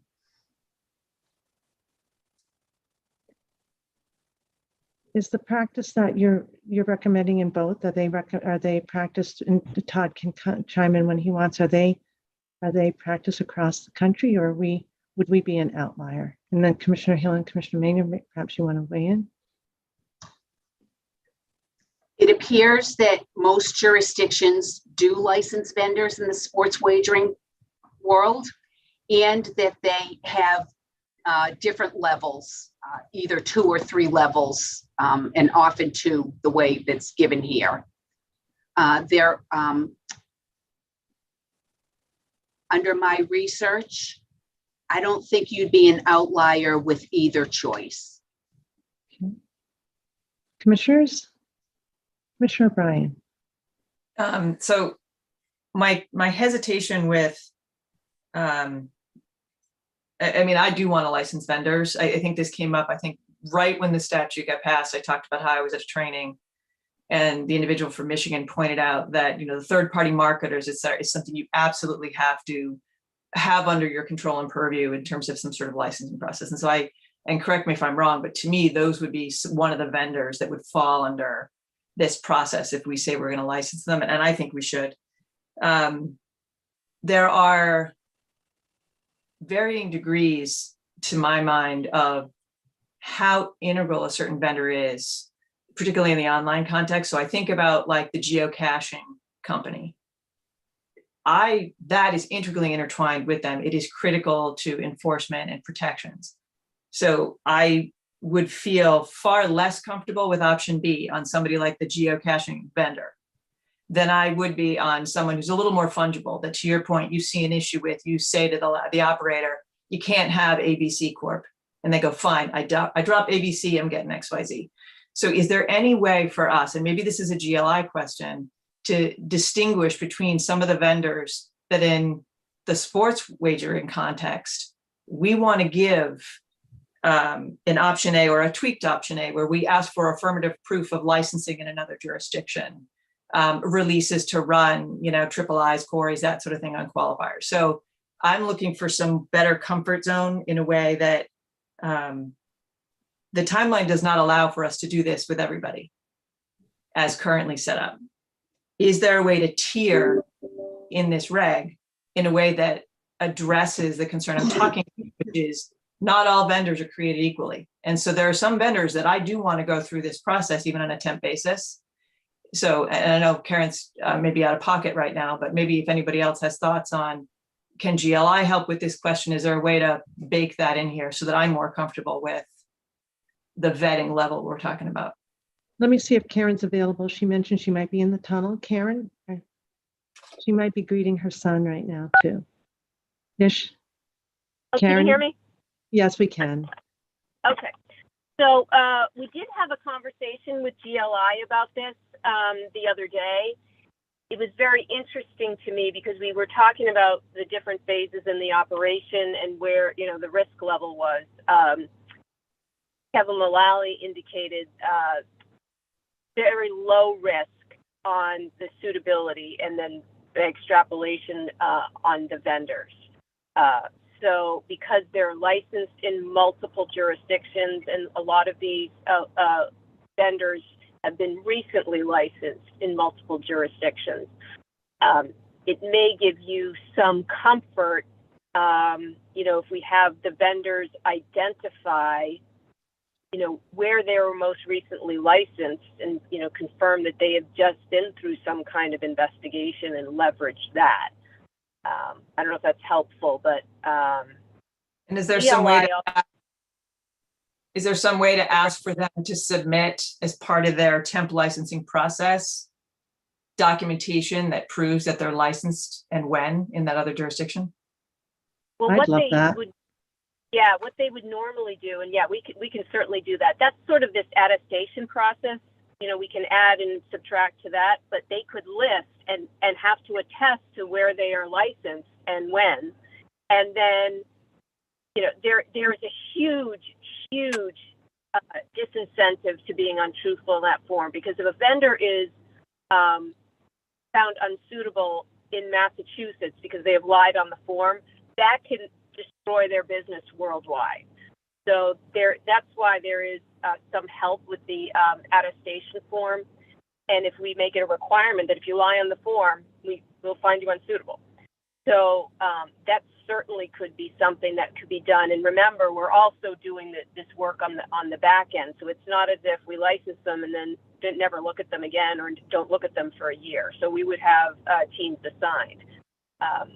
Does that help answer your question? Yeah, I guess what I'm looking for is the cynical prosecutor in me is looking for more than an attestation, and I'm looking for an affirmative production by them. Yeah. No, which right. is, So here's the copy of my license. I just got it 45 days ago in Indiana. Yeah. So and put the onus on them to produce it. Yeah, I mean, I don't know. I mean, I guess the prosecutor in me is like, well, they could just, forge something. If Forge they're gonna lie. Then you get them twice. But what we do, so I'm just, thinking on the fly here, some comfort level. So, normally what we do is we do a license verification process. And this is something that goes on between gaming jurisdictions all across the country and even worldwide all the time. So we get requests, we send out requests, and we're always cross-communicating on license status. What may be helpful, so for example, I spoke to a regulator last week who went through all our issues, was really, really helpful. We may be able to establish some relationships with the bigger vendor, the bigger jurisdictions that you would expect, like a New Jersey, a Pennsylvania, where they have sports wagering and they're up and running, that these vendors are probably licensed in. Now, we may be able to do sort of a quick gut check with them on these this list of 15. Normally, the license verification process that we go through when we do full suitability, it does take a while and again, we have it on our end. We're constantly getting these, and there's a whole process, and nobody's in a super hurry to get back. You could send out 30 requests for license verification because the company's licensed in 30 jurisdictions, and sometimes it takes forever for those to get those all back, and we've confirmed they are in fact licensed in all 30. So it may be more of a spot check or something like that, may be an option. Does that make sense to you, Loretta? And also, although Eileen, this doesn't address the initial issuance of a temporary, but we would prioritize once temporaries are issued, where we put our resources on the full licensure investigation to prioritize those that are more integral, the type of vendor you talked about, the platform, providing the platform, those vendors that, and GLI can help us identify, risk level, those ones to focus on for the full review. That doesn't totally address your concern, but it addresses a time frame. Yeah, I'd love if they could give us like descriptions of a type of vendor that would be, we want extra confirmation of licensing in another jurisdiction and prioritization on full vetting. Yeah.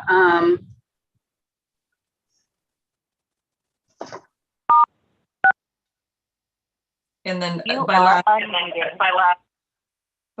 my last question really is, Oh, that's funny. We're getting feedback. Is the marketers. Like I said, that's the big vendor ringing in my head in terms of geolocating, but also the third-party marketers that are drumming up the business online. When I'm looking at the exceptions, and it says TV, radio, newspaper, internet, other similar media that's used for advertising purposes. Which one are you looking at? Just so we can follow you. 205 CMR 234 3A2. It's on the second page of the text of the proposed regulation. Sorry, third page. Third page. And it says So looking at exception, the bottom of and then yeah. A. do we need to, I don't want marketers put into these exceptions, I guess. And so I So just want that's really media outlets. That's media Right. outlets and not the marketing affiliates. Although I do think that under this scheme, unless we change this, the affiliates would be more in the registrant yes. level than the licensure level. And that's how I read this, and that's not my comfort level. And that's not sort of the takeaway I took from that training in August on this. And so I want the language to reflect that those people to me should be licensed. You know, Can we you could just then, elaborate, please, so that everybody understands when you say these people? Oh, so one of the trainings shortly after this statute was, I don't even know if it was signed. It was, passed by the legislature, I think still on the governor's desk. And I was attending an online training, and one of the individuals from based out of Michigan who talked about their experiences, the marketing advertising was some of the stuff that he had commented on, and making sure you had a statutory and regulatory scheme that allowed you to have control over the third-party marketing for the online sports wagering, he said was critical. So when we look, and then that's vendor licensing in this context. And so I want to make sure that, because very often they will get either a portion of the betting, or they will get, a certain amount of money per person that is pulled into the website or the app. I want to make sure we're capturing those people in this reg and not having them fall into an exception, either by deliberate choice or by lack of precision in the language. Caitlin, I think you probably heard Commissioner O'Brien's concerns about that, and Director Lilios, is it addressed somewhere else? Did I see actually third party, or do you? I do see the distinction of them in two. I don't. Was that considered, Director Lilios, or? we did not explicitly identify the marketing affiliates in this proposed reg. On the exceptions, certainly media, similar media to television, radio, news, that's like the media outlet, not the marketing affiliate. So Could we perhaps insert a comma in something that would clarify, but not third-party marketing companies or something like that? Yeah, I mean, I'm looking sort of for clarity so they know going into this, eyes wide open, that we expect them to be licensed. Yeah. But that works, because I know it was very helpful intelligence that you got for us, Commissioner, on that. Okay. And you do have to revisit the options, but I just wanted to point out that, Loretta, did you want to address the penalty section? Oh, yes, thank you. Thank you, Chair. So starting on page 216 of your packet in 234.11, disciplinary action, 23K specifically identifies the Bureau as being authorized and being the initiator of like civil administrative penalties. 23N, although it does not explicitly address vendors, it does call out the commission for issuing fines. So we could, for this section is not going to be needed for some time now, right? Because we're not going to be needing a disciplinary section at this early stage. So for ease of adopting this now, I suggest possibly replacing commission where Bureau appears here, and then we could bring this back at a more timely time to see how you want to do that. We can queue that up. We really are not prepared to have a deeper conversation now. I don't know, Chair, did you have a suggestion? Well, maybe it could just be that we could we could look at all the rest of the regulation and just put would it be 234.11? It's 234.11. Yeah. Yeah, just take that out for right now for future consideration, because I think, and that's just as I think that there's a question as to an underlying legal question that A&K wanted to sort out. Correct? So, Chair, and one of the options I talked to A&K about was replacing the word commission for bureau in this reg. Although I do not anticipate needing a disciplinary section, the enforcement council in me is a little concerned about just eliminating it entirely. But just for right now, I was saying. right. Even for right now. Even for right now. There's Mr. David. Povich. I see he's Okay. just turned on his, so maybe the two of you. I'm Yeah, gonna I think listen now. either, I think either's an acceptable way to go. If you put commission in, then in a future time, you can come back and if you want to discuss it further and get to a different result. But if you have, or you could defer, but if you have a default, you might want to make the default the commission. It's, while we clean up some research, it's probably clearer that way. So I think you could go with the commission in that section instead of the bureau for the time being, and then revisit it later after we take a harder look at some stuff. But you could also just not do it. Commissioners, do you have questions on this particular section? No, when Loretta brought it up with me, my comfort level was to put the word commission in lieu of bureau so that it was there for her if she needed it. Oh, good. So you got a chance to speak with her. Good. All right, then that works. If that makes you more comfortable as a former enforcement counsel. It does, thank you. That's that gut check. So there we go.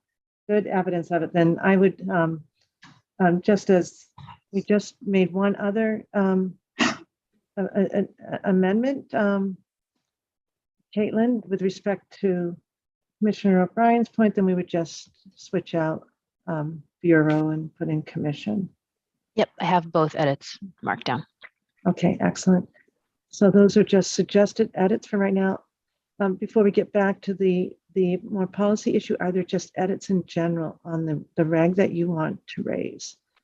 I know that we need to be able to rely on the expertise of our legal team.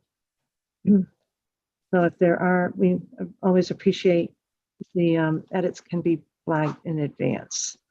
Commissioner Skinner? I have a question, and the answer to it may or may not require an edit, but there's reference to personal disclosure form throughout the reg. And is that the MJ PhD that's in reference to? We consider it here the GKS form. It's still, even though it's GKS, it's still the disclosure form. For qualifiers even? For individual qualifiers here, Yes. we use we're asking for the GKS form, which is parallel to what we do in the primary gaming vendor context. So what we're asking for here, and that copies of them are in your packet, is that we utilize the BED for primary gaming vendors, for the licensed sports wagering vendors here. The key gaming employee standard form, again, which is the same for individual qualifiers for gaming vendors primary.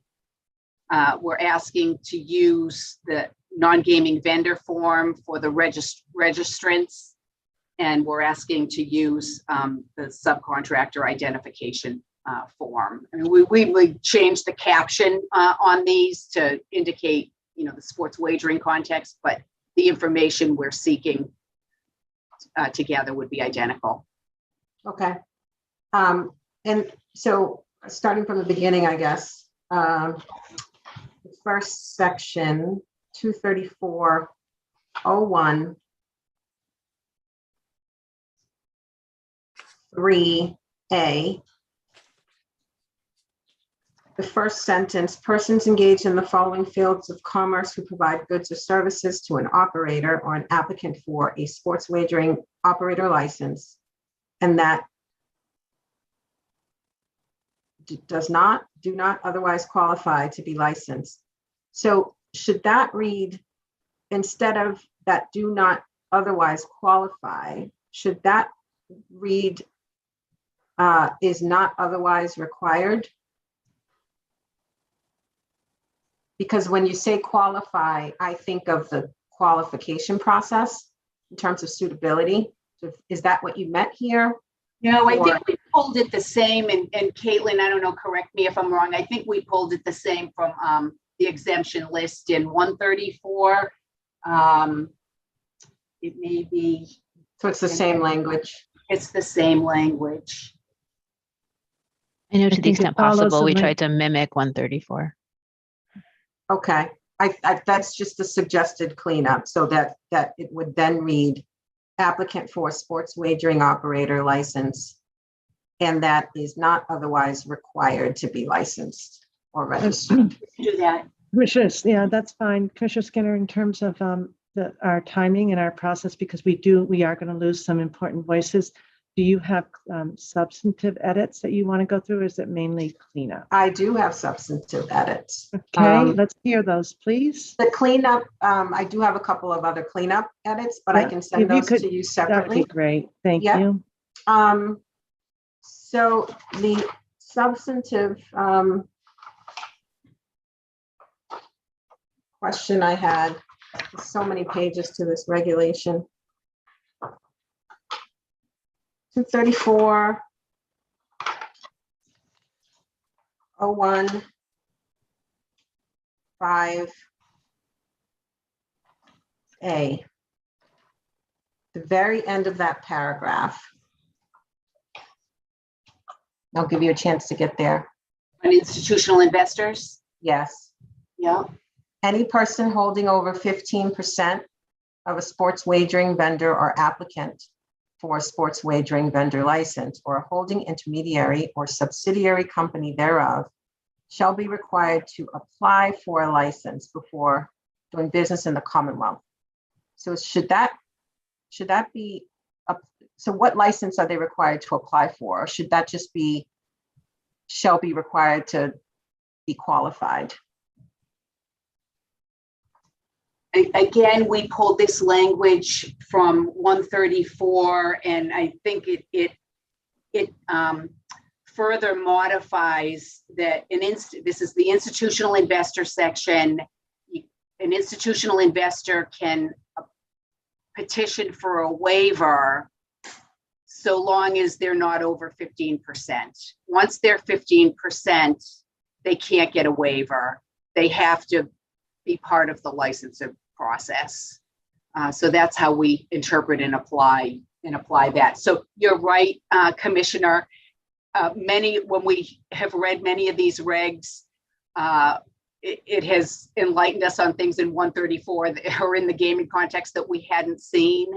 But that's how we interpret this particular reg. Okay, so, but you didn't intend for this person as defined to have to apply for any license? No, they'd be an entity qualifier for the license. All right, thank you. And I can maybe just shed, I'm sorry to interrupt, I could just shed a little light on that one. Technically under chapter 23K, qualifiers are considered to be licensed, which is where that language comes from initially, not to suggest that they need a separate license or a vendor license, but just they're a qualifier. Okay, thank you, Todd. That's it for substantive comments, but I do have when we get back to the options discussion, I do have a comment. Well, we're here right now. We'll have a few comments and then we're going to move ahead. Karen, do we still have you? She may be truly meeting her son right now. Karen, do we have you or no? Can you hear? Yes, we can hear you. Okay, So sorry. we're moving now again to the options. And I think Commissioner O'Brien noted too that the timeline that you've recommended does assume the second option that Loretta pointed out to us. That's correct. And your gut check on that? My gut check is that's sufficient. That's what? Sufficient. Yep. Okay.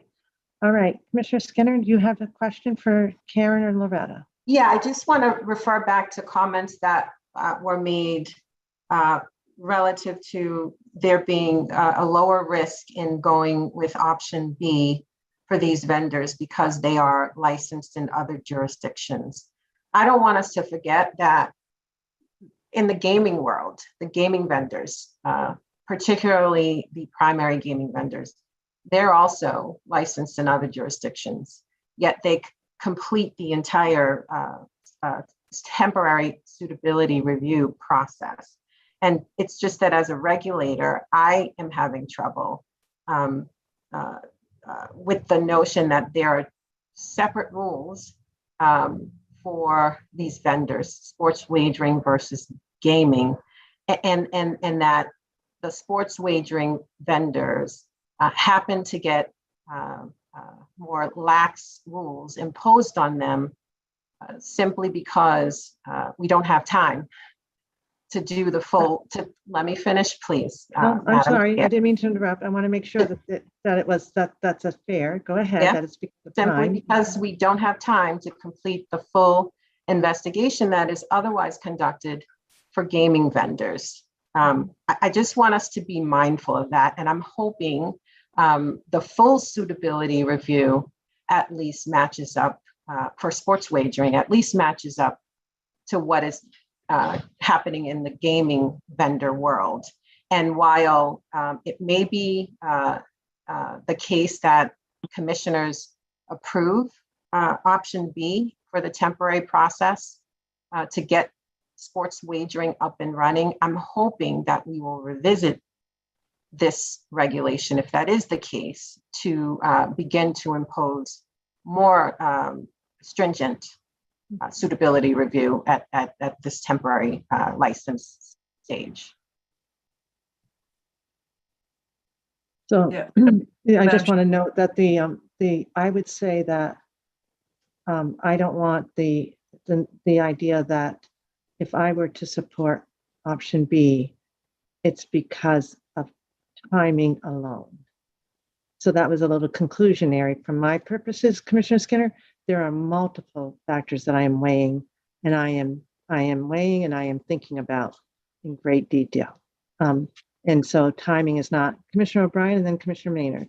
So I have a lot of the similar concerns that Commissioner Skinner just expressed, and trying to be mindful of what appears to be a majority or consensus on moving. However, I was thinking about sunsetting and whether you move on B and sunset it so that it's clear this was for we were, relying on reciprocity, but that disappears at a certain point. And that then when they are on equal steady state, I don't see any reason to treat them any differently, quite frankly. So is there a way to build this reg where B is a sunset and then we default back to A? Commissioner Maynard? I didn't know if Your any, point, you want to go to your point and then we can go back to, if you have something different. I have something totally different than Commissioner O'Brien. Okay. We'll just hold in your point for 1 second, Commissioner O'Brien. Sure. So my question's really about assuming we do option B, and this may be for legal. Option B 3A says is not disqualified under one or more of the criteria listed in 205. You are unmuted. Someone has been. Yep. I think it's Karen. It's Karen. Yeah. I don't know. Yeah. If you'll be able to hear. All right. The question I have is, maybe I've been hanging out with Commissioner O'Brien too long.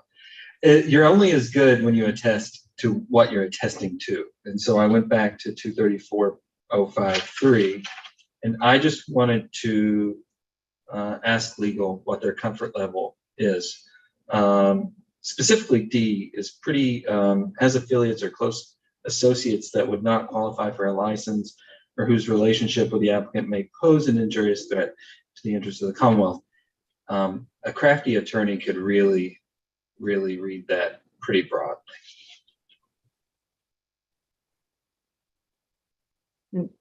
So your question is to Loretta, Director Well, Lilios? Loretta or anyone from And legal Caitlin? will craft this. Thank you. We do, I'm Oh, sorry. go ahead, Loretta. Kaylin. No, go ahead, Loretta, please. I mean, as Karen mentioned, we do put a lot of stock in the truthfulness and the self-disclosures on these applications because the repercussions for the applicant are huge if there's, if there are untruths, right? Because it's not only Massachusetts that would be impacted, but it's their business in every other jurisdiction.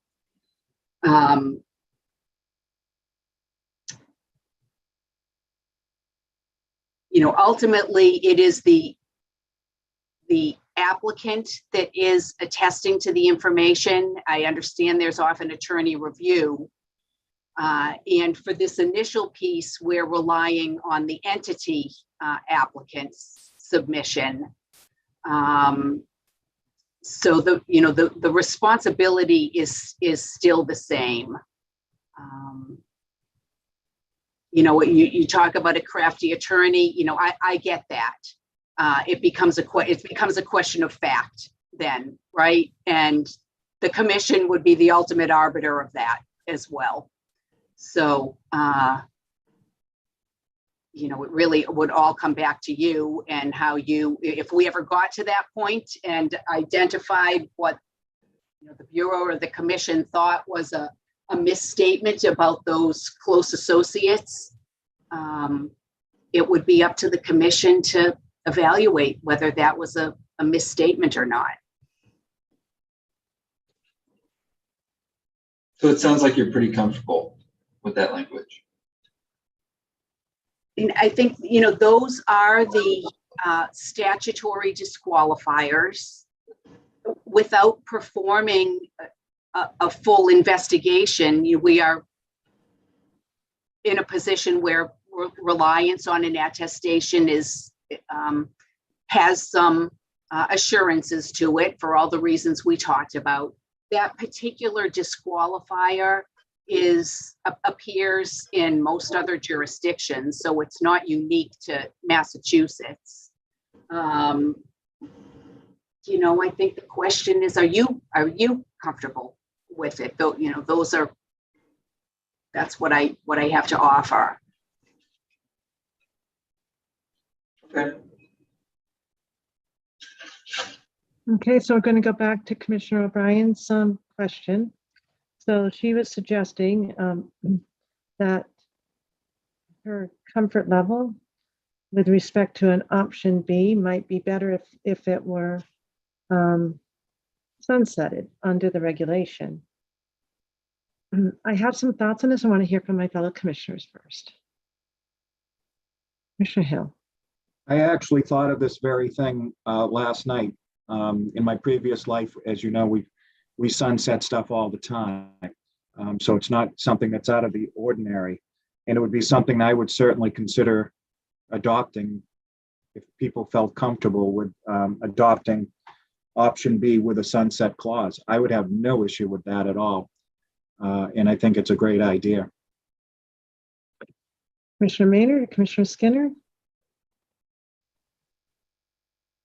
I think the comments I made about the underlying issue make it clear that I support Commissioner O'Brien's suggestion. Wasn't clear. Thank you. Now it is. I think it was, but I have made it well, even clearer. Wasn't clear to, I'm just saying wasn't clear to me, so it's really helpful. Thank you. Commissioner Maynard. I think that it makes a lot of sense to entertain that, given that at some point everyone will be on equal footing. I just also want to be clear and reiterate that I don't see this as a good option and a bad option. You know, I see it as two good options. And I'm not saying that I would support option B only because it would move the timeline forward. I actually, what I'm hearing is that the full suitability is going to be done. It's just going to be done at a different time. And so I am perfectly okay with talking about, do we switch that back around once everyone is in place? I'm perfectly fine with that conversation. So I'm probably an outlier here because I think it's kind of, it'd probably be a preference to, if we're not comfortable with what this is, then we shouldn't be making that choice. If it's something that we're giving a risk, then we shouldn't be making that choice. And from what I've heard from Karen is that this is absolutely, what was her word? I'm forgetting now. It was satisfactory or sufficient. We've asked for the gut checks. In terms of process, if we have a sunset, that means all of a sudden there's going to be a new, we're going to have to stop and then engage in something more. What I think might be preferable, because I do think we can weigh risks as we go along, is to revisit this. You know, pass it with what's being recommended by the executive director, and Director Lilios has given us the option, so pass it under B, and then come back to it. It would be, if it makes sense that there's not additional risk, why would we put additional resources on it unnecessarily? You know, I just think it would just be, it makes sense for us to certainly, we should be assessing our processes all along. And certainly if all of a sudden it becomes clear that our regulation is putting us at risk, we're going to change it a lot longer before any sunset provision, right? I mean, that's what we do. We're going to be nimble and we're going to be thinking about that. But I guess my concern is by suggesting a sunset, it suggests that we are compromising, that this is about timing alone. I think I've already said it. It is not about timing for me. There are a multitude of considerations that I've taken, you know, into account. And that includes really relying on our two experts who have explained the level of risk. So that's another option rather than a sunset provision. You know, we will revisit after a certain amount of time. A follow-up question. Mm-hmm.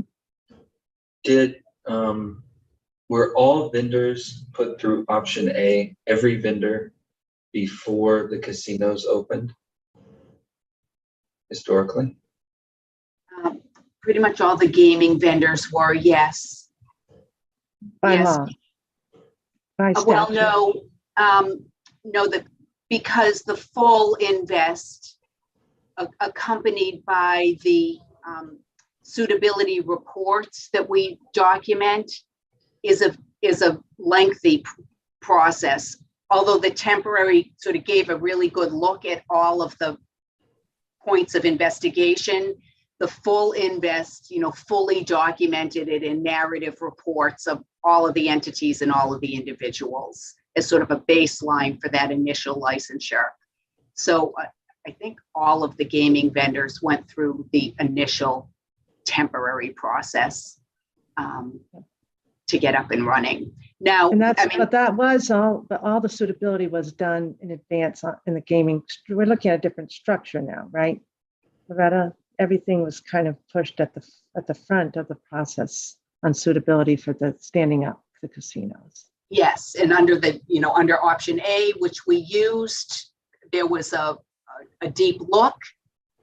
More was performed for the full license to issue, including the narrative reports. So what happens with a new license? Oh, so sorry, Jordan, I was going to do a follow-up. What happens with a new license, new vendor who comes into gaming now? If the operator requests a temporary license as being, I forget what the language is, like necessary to operations, then they will go through the temporary process with the And submission. how long does it normally take? You know, of course, it's always difficult to gauge that because we don't assign investigators to just work on that till it gets done. But, you know, probably a full, you know, a team, and there's usually a team of investigators on it. We have a financial side and a GEU side, often multiple members of the team. It can take a full, you know, man hours wise, you know, 2 to 3 weeks of multiple investigators on it. And during that time, the operator is simply waiting. They can't, there's no Correct. provisional. Correct. The temp is the provisional license. Commissioner Maynard? I'm still confused, and you'll have to forgive me because I wasn't here. On the day, what I'm really asking is, the day the casino opened, was there any process left on vendor licensing that needed to be completed? Because I Yes. heard, oh, okay. Yes. And what Okay, so there was work to be done even after the day it opened on vendor license. Oh, absolutely. So of course, there was a lengthy construction process involved for each of the operators. So we started the vendor licensing process before the casinos were even opened, so that when they opened, they had vendors who were licensed under a temporary process to get up and running. And then the full process continued. Thank you. Okay, Commissioner O'Brien? So just speaking to the option that you put out, I'm not comfortable doing that. I'm not a big fan of putting something out knowing you're going to go back and change it without finding a solution at the time.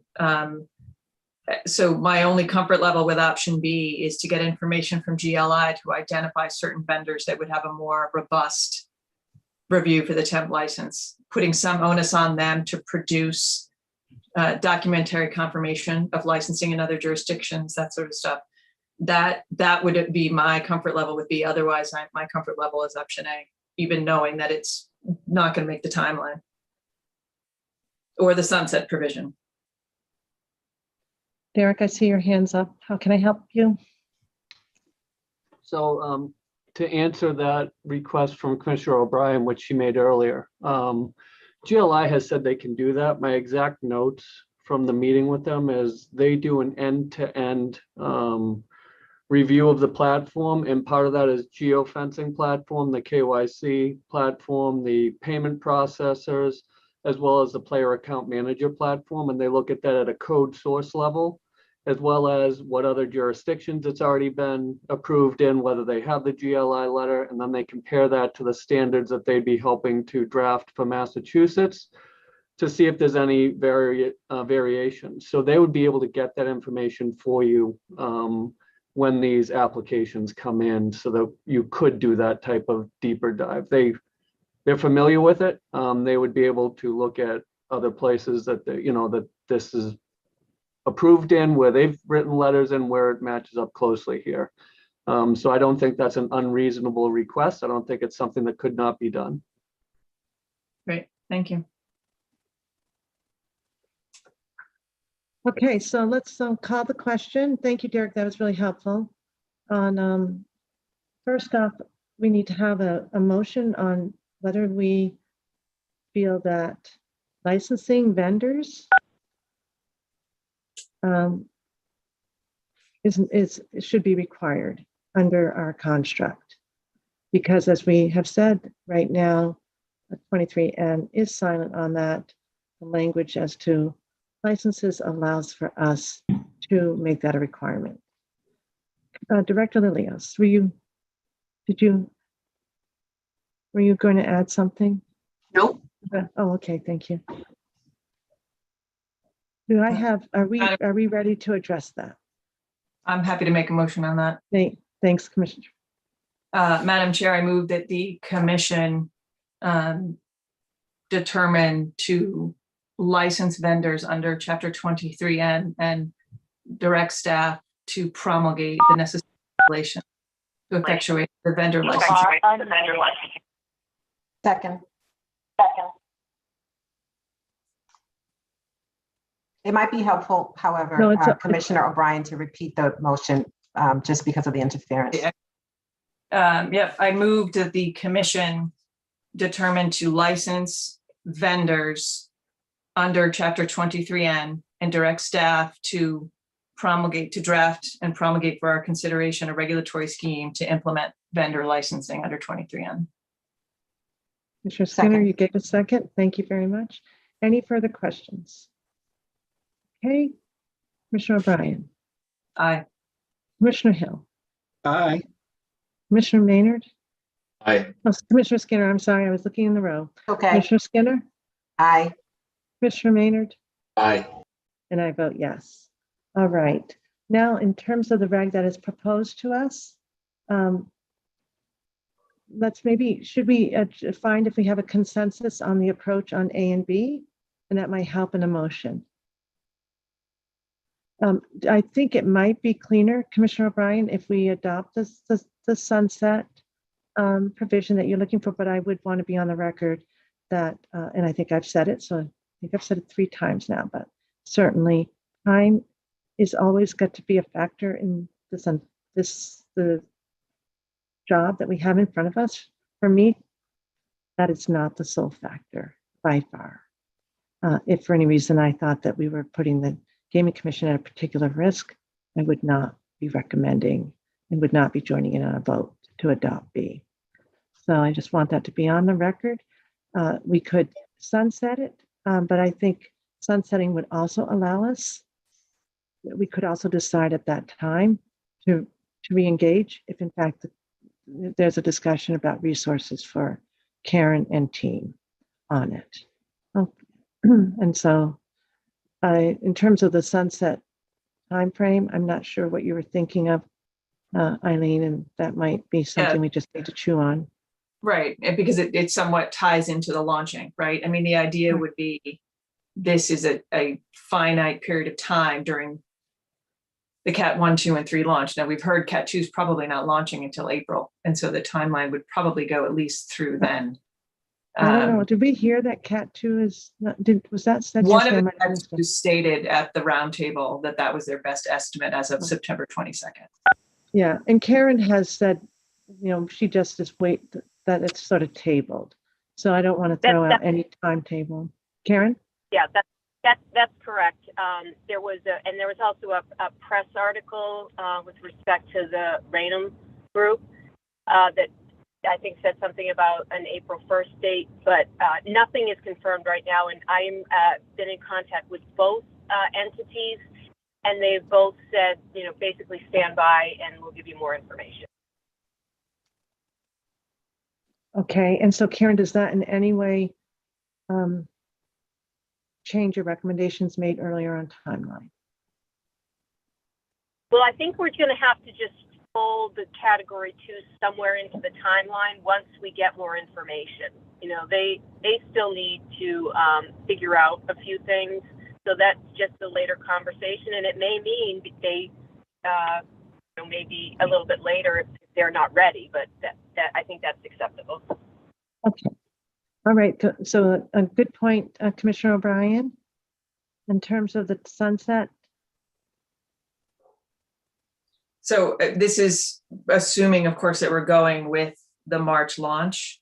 I guess, Loretta, I'm sort of looking to you because I want this to be temporary, but I also don't want the exception to swallow the rule here, to have you pivoting to A at a time that doesn't make sense.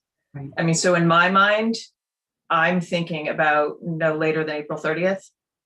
But you tell me if you think that's not helpful in this context and needs to be longer. I think it might not be available for category 2s to utilize. Maybe you want to do something like within X months of the initial launch of each category. Right.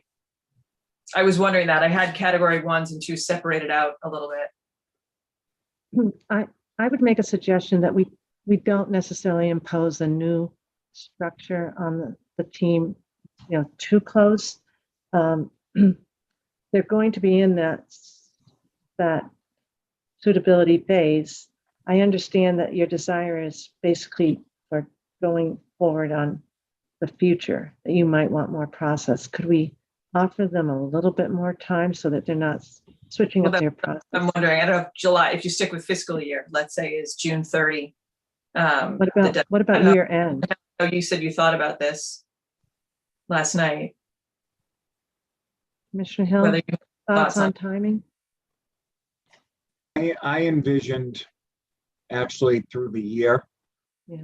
not the fiscal year, just to make sure we get everybody up and running, because the category 2 is right now, it's a big question mark. So I want to give them enough time. Go ahead, Karen. If I may interject, Madam Chair, the other thing we have to remember is not all even if we give a universal launch date for category 3s, not all companies may be able to make that date. We heard at the roundtable there was a company that said they would need 6 to 12 months. So even though we may have an option for them to launch depending on the operator, they may not have the infrastructure to make that happen.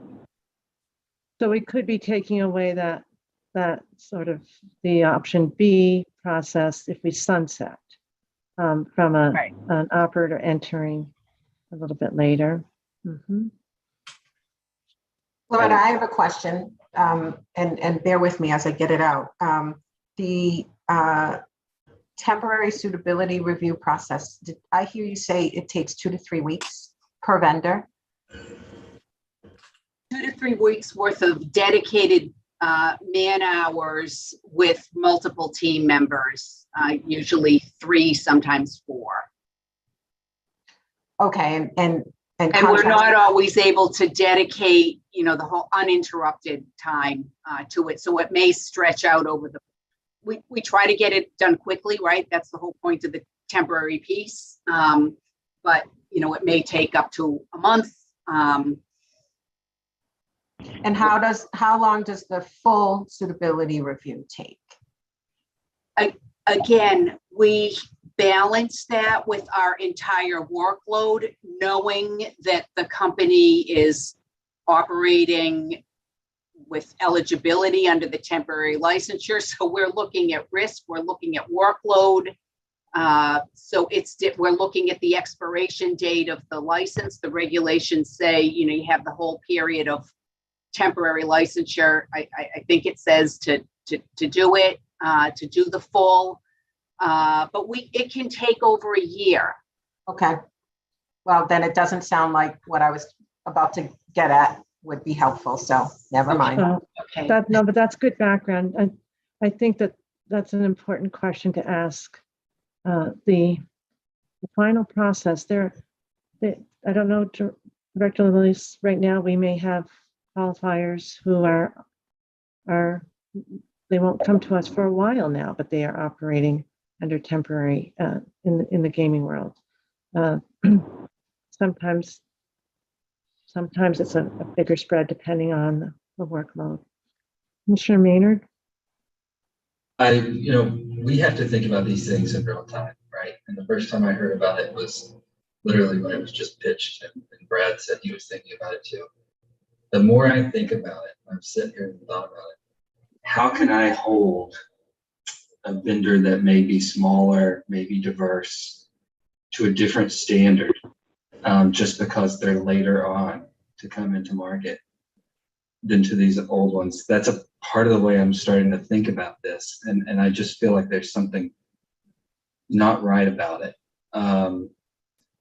What I do think is if we could write to get to Commissioner O'Brien's point, if we could put a date or something in the regs that forced us to revisit the reg at that time anew, not sunset it, but actually force us to look at it, not just a date uncertain, maybe we'll look at it.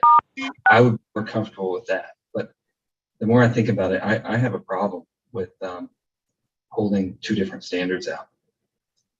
We'd still be holding 2 different standards, whether we go with the sunsetting approach versus the revisiting approach. But during the revisit, we could hold the same approach that we have now. That's the thought I have. And the sunset would mean we'd have to reenact a change in the regulation, Commissioner Skinner. That was my thought, is perhaps have a review obligation, because Commissioner O'Brien's raised a good point that maybe it's a preferred process, and at that point in time we can reevaluate. But or we push out the sunset provision in a further amount of time. I don't know what that time frame is, and that's probably why I've never been a fan of sunset provisions, but I never have been in the legislature. So they can sneak up on you, those sunset provisions, right? Well, so Commissioner Maynard's solution makes me uncomfortable, because then instead of having an A, you have a potential void. And Commissioner Skinner knows this probably from being tasked with going through our old regs and looking at what needed to be revisited. And people have the best of intentions of going back. I'm not a big fan of having a void develop at the end of it. We do need to make a decision on this, though. Say my suggestion was going to be a compromise of September, rather than the end of the calendar year. I would think if you're not up and running as a temp licensee under this process under category 3 by the end of September, we've got a bigger issue on our hands with that licensee or that operator. Otherwise, unless there's added language to be about GLI doing some sort of other review, and I don't know how you would put that in there, or tagging certain types of vendors that are higher priority that would have to do A, I would default back to the option A for the reg. Okay, I'm just going to explore your first request because maybe that's easier. Director Lilios, is there a way to explore the piece that on review that Commissioner O'Brien is addressing that GLI could do? Yeah, I could reach out on that even, now and see if we can come up with something, but I would need their expertise. Do you want to add language into a motion on that, Commissioner O'Brien? To be blunt, I'm not so sure what the language would be. That's the conundrum that I have. Can we get to your good intentions?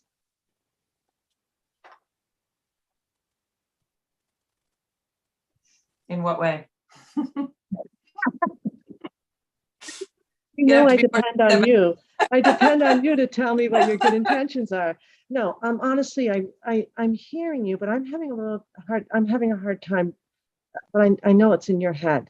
Exactly what that piece of information that you feel may not get accomplished through B, right. Short of us having that kind of artificial construct of sunset versus review versus what's a month versus, I feel like we're all over the map on those issues.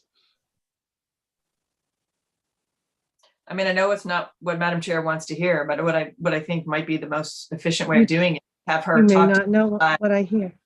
is talk to GLI and see if there is some discrete language to insert in option B, and then we come back and finalize a vote at that point. When I know that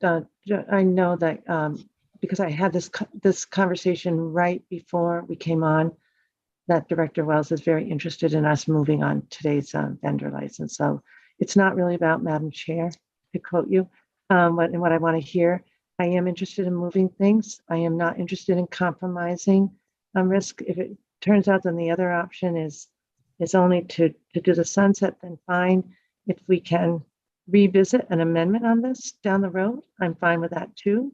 If you just want to let her get started on this and then bring that piece of information that you're looking for and we amend in the future, I'm fine with that. Commissioners, I am looking and would request that we vote on this, and then we're going to go back to the timeline. So Brad, what are you feeling about September? We can revisit a sunset provision as well if it becomes cumbersome. So let's make a date, if it's September, it's September. Let's do the sunset with the understanding I'll revisit. It's not on timing. There's a lot of issues that have come up. We'll follow a sunset provision. It's up to our legal team to keep track of that for us, to make sure it doesn't somehow unintentionally or produce unforeseen consequences, as sunset provisions do. So how's September 1 feel, everyone? Can we get there? I thought my compromise was agreeing to the sunset clause for a full year. Yeah, I would have thought a year end too. Brad, I would have thought a year end. I don't know, however, we need to move this, and we do. September will be fine. Yeah. Okay. So with that said, is there a moving party? So Madam Chair, I would move, this is not in the entirety of the reg, this is just on the A versus B. That I move that the commission vote to approve option A as included in the commissioner's packet today. Specifically, Commissioner option B. B, sorry, Freudian slip, sorry about that. Option B,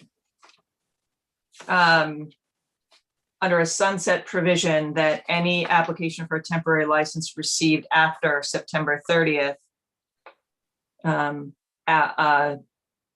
September 1st, 2022, then be subject to what is described as option A, in the proposed Reg 205 CMR 234.07. Just quickly, I think you might mean September 2023. Apologies No, for she No. means, Oh, yes, no, I did. she means, Yes, I did. no, what? We're already Where- past it. What month are we in right now? Yeah. Thank Oh. 20 you. Thank you. It really is next year, isn't Is it? the date September 1 or September 30? September 1 of 23. Thank you, Ms. Hall. That's a alarming realization. Thank you. Not that the, And I will second that motion. thank you so much. Any further questions on that edits? All right. Commissioner O'Brien, Aye. Commissioner Hill, Aye. Commissioner Skinner, Aye. Commissioner Maynard, Aye. and I vote yes. There we go. Okay, so now we have that portion taken care of. We do need to now vote on the regulation itself, and there were a couple of edits, Caitlin, that you've been keeping track of. Do I have a motion on moving ahead of the on the regulation proposed today with the amendments that we also discussed today? And if there's any need to go over those amendments again, Caitlin has them. My only point of clarification is, do you have language that addresses the third-party marketers that I had flagged? We talked about after the comma in that section 234.03A2, including, but not including third-party marketing companies.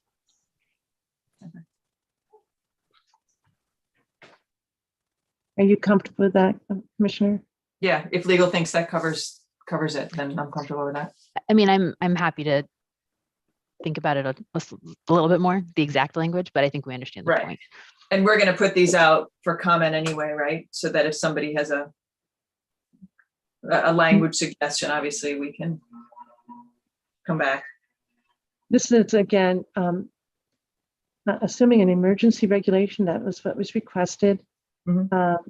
We are, and we should probably just come to a consensus on this, that with respect to emergency regulations, unless we decide that the doesn't merit an emergency regulation, that our practice is simultaneous request for public input through Tom's new system rather than waiting, because I think that will become a very difficult management issue for us. If we can get a cadence where there's at least a week in between, that's great. I understand that on this particular one, it's actually been out in the public ether for a little bit of time before today's vote.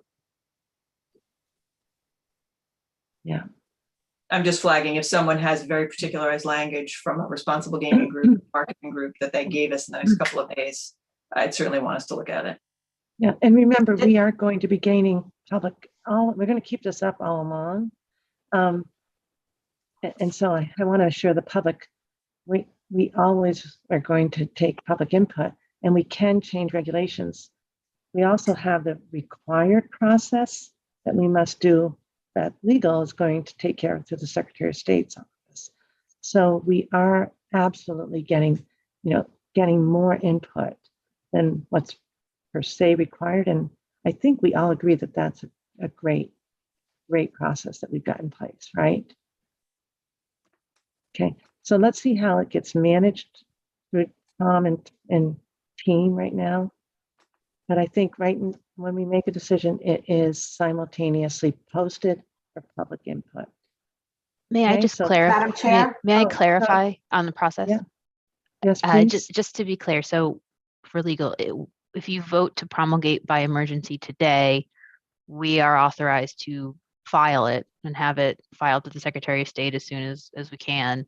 We are not waiting until a public comment period ends to file, correct? Well, that's what I wanted to get clarification on. Commissioner O'Brien made the comment that there's that it was her desire to have at least a week in between, and I wanted to just understand what she meant by that. So what Because I understand the process as Caitlin just recapped it. So what I was saying is ideally, particularly as legal has said, sort of this stagger week, to get it to us. Ideally, I'd love it to be up before the week before we vote emergency.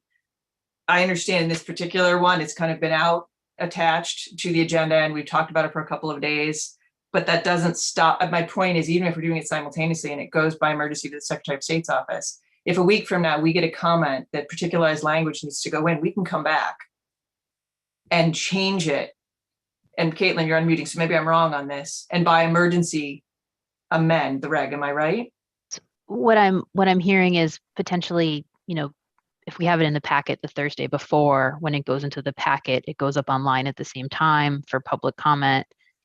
We get any comment within the first few days and potentially amend it before the vote at the noticed hearing. Right, meeting. but I guess the procedural question I have is, we vote on this by emergency, it goes to the Secretary of State's office under signature to be effective, Tuesday afternoon, we get language that says, Commissioner O'Brien, your request for third-party vendor is not going to be included unless you also say this. Do we have the ability to come back and say we're amending, 205-234 to add language X by emergency? I can jump in on that one, Commissioner O'Brien. Yeah, I think you can do that. It becomes a little bit complicated administratively at the secretary level where you're swapping out different versions. And so we might want to check with them as to the best way to go about that. I think the short answer to your question is yes, you can do it. You just don't want it convoluted. Yeah, it gets a little convoluted. So one other option would be, as I think is being suggested, is that perhaps you agree to adopt something by emergency, wait a week, and then maybe ratify it the week following, and then file it. Or we could do it the way we've kind of described, where it just goes into effect, and if there are no comments, it just stays that way. I like what Caitlin proposed, just in her scenario, whereby the materials are distributed to commissioners on the Thursday before a Thursday meeting. It goes up on the website. At that point, we receive and digest whatever comments come in after that point through the public meeting the following Thursday, and be prepared to discuss them and incorporate them or not. That would be ideal. That would be ideal. Todd, I appreciate your recommendation, but we really can't, we won't be able to manage our commission meetings if we have to go back for another vote on them. Absolutely. And I'm sorry, I wasn't intending, it wasn't a recommendation. I just want it. So just to be clear, and I think we all are, we would be posting draft regulations for public comment before the commission has had an opportunity to weigh in at all. And if everyone's comfortable with that, it makes perfect sense. Yes, unfortunately, that is what we're talking about. But then we can get at least a shot at public input before, because then if we get to the meeting a week prior and there's an inundation of comments, well, that's pretty telling. Yep, no, that's fine. Absolutely. No, thanks for the clarification. That's helpful. That's what we'll do moving forward. Yeah. Commissioner Hill, are you okay with that? Yeah, I'm fine with that. I'm actually ready to make a motion, but I'm patiently waiting for all the comments to be made. I'm ready for your motion, but thank you, Todd. Yep. And I just want to be, Caitlin. I just want to be clear if everybody's okay with me using the emergency reg language as I read my motion. Make your motion, Commissioner Hill. Okay. I move that the commission approve the small business impact statement and the draft of 205 CMR 234 as included in the packet and discussed here today, and further, that staff be authorized to take the steps necessary to file the required documentation with the Secretary of the Commonwealth by emergency, and thereafter to begin the regulation promulgation process. I further move that staff shall be authorized to modify chapter or section numbers or titles to file additional regulation sections as reserved, or to make any other administrative changes as necessary to execute the regulation promulgation process. I have a second. I second. Thank you. Okay, further discussion? All right. Commissioner O'Brien. Aye. Commissioner Hill. Aye. Commissioner Skinner. Aye. Commissioner Maynard? Aye. I vote yes. All right. So we are now through item number 7. Kathy, I'm sorry. Todd, do we also need to promulgate 202? I think we should take yeah, that's the next one on the agenda. The I think next one. Okay, I so there, apologize. right, there are definitions in there that are relevant to the regs that the I'm commission. seeing just now adopted. that they're separated. I apologize. Yeah, they are separated. Yeah, I saw that also on our agenda. If we're going to move into that, could we take 5? Well, thank you, Caitlin. I was going to offer that. I was going to offer it, but now we're not quite done this. Commissioners, well, it is now 2:30. I am probably have lost benefit of Mr. Mackey, but we will take a 10-minute break and return to, everybody can look at the definition section and we'll move on those quickly. And then we're going to turn back to timeline vote, and then we will turn to the scoring process presentation. So we have some work ahead of us. 10-minute break, that brings us to 2:40. Does that work for everyone? Okay, we'll take a break. Thanks.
Dave, I think we're all set. We're all looking at our notes away.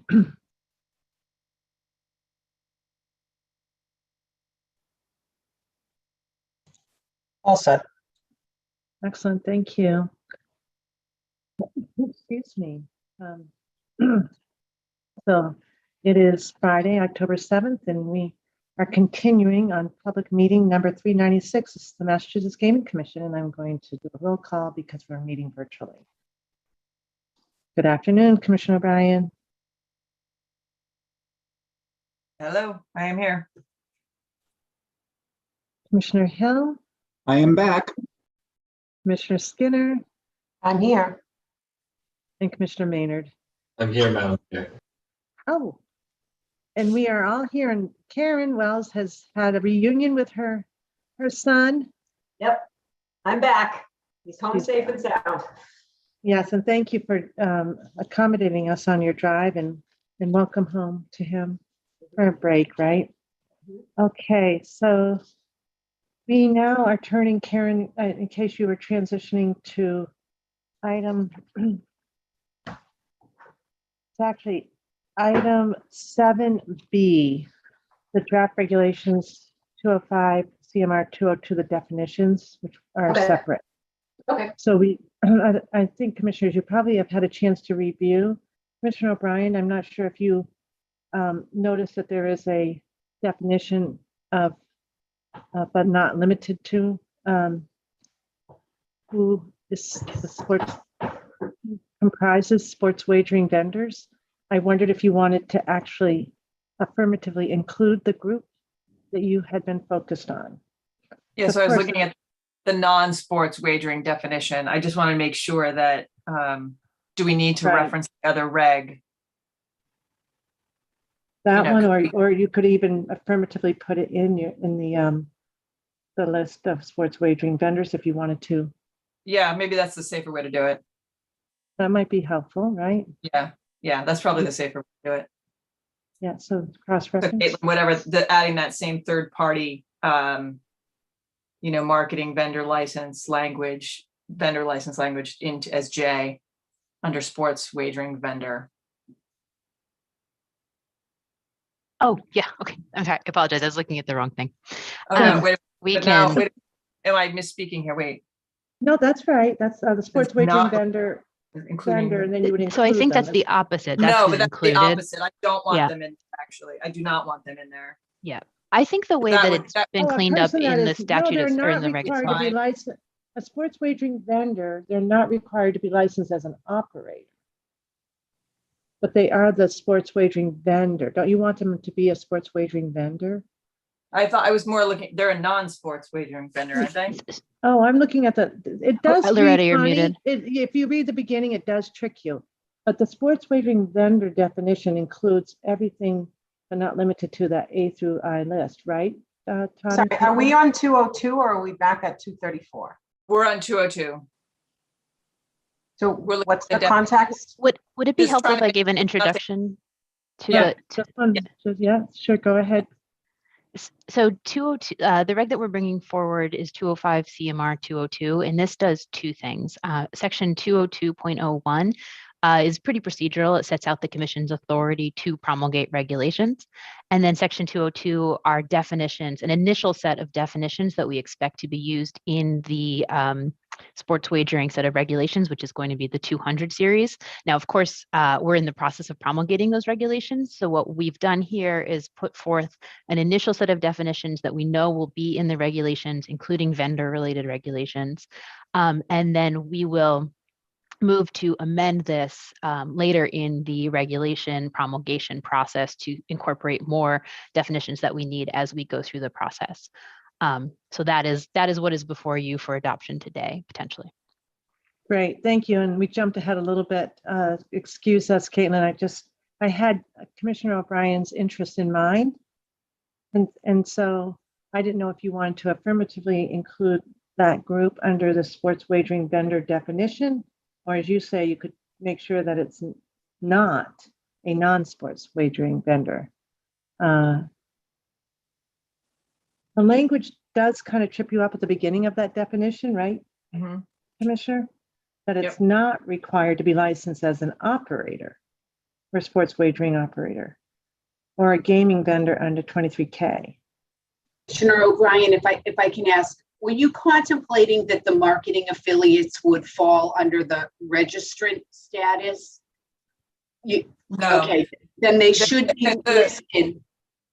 I'm sorry. Then they should be listed under the sports wagering vendor definition. We should add them. We should add J. J. I think that works. Yes. Okay. And then it's cross-referencing what we just worked on. Right. Good. And there And to may be be clear, that's something the else we're not third-party thinking. marketing entities, Yeah. right? Yes.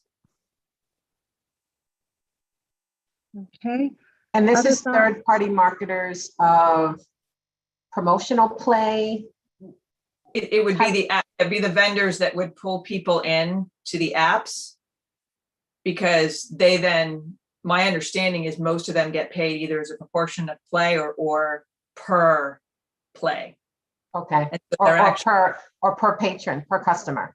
Right. Most of them are more how often the patron plays, and bets where they get a portion of it, not as opposed to sort of a one-time for someone creating an account. That's who I contemplated. Okay. All right.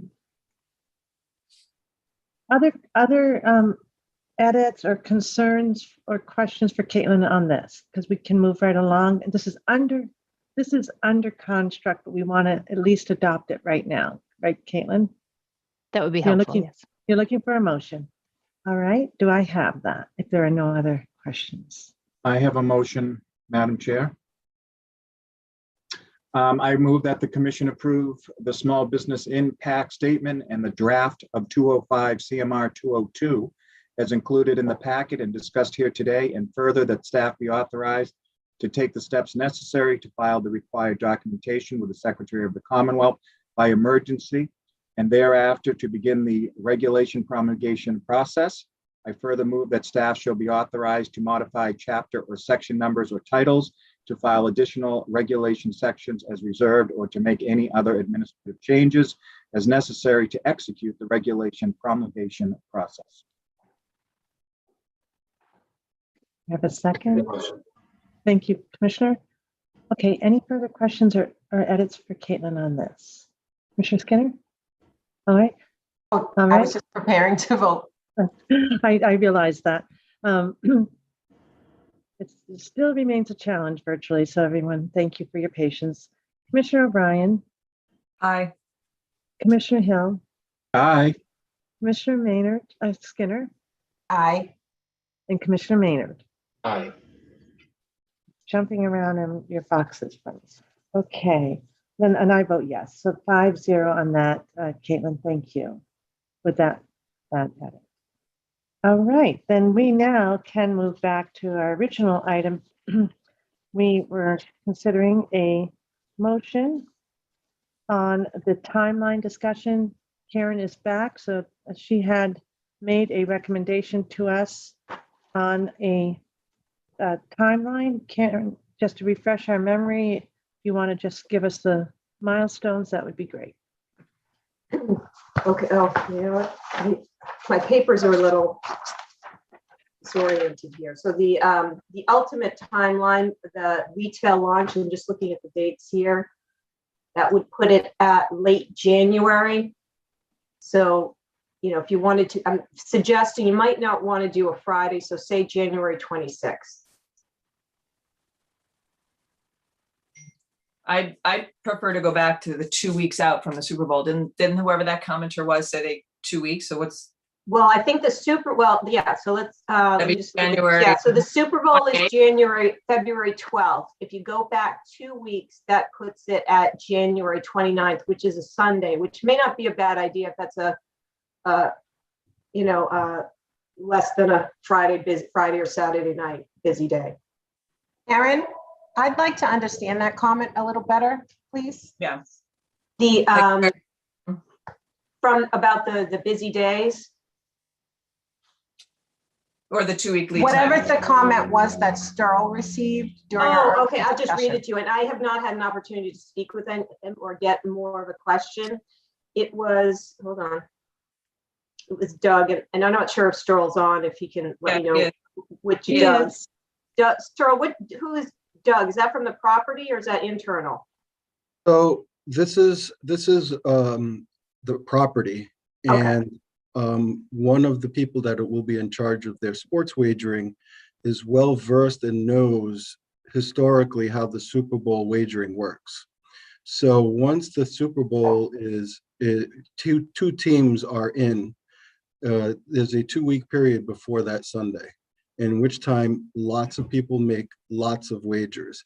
If you were to open, it's his opinion that if they were to open and be ready on a Friday before the Super Bowl, they would be flooded with people into the casino, creating a possible problem and further complaints. So just to be cognizant, it would be very helpful to them if we could get them a little lead time so that they're not just inundated with like a salmon run of people going right into the casino just for that Super Bowl.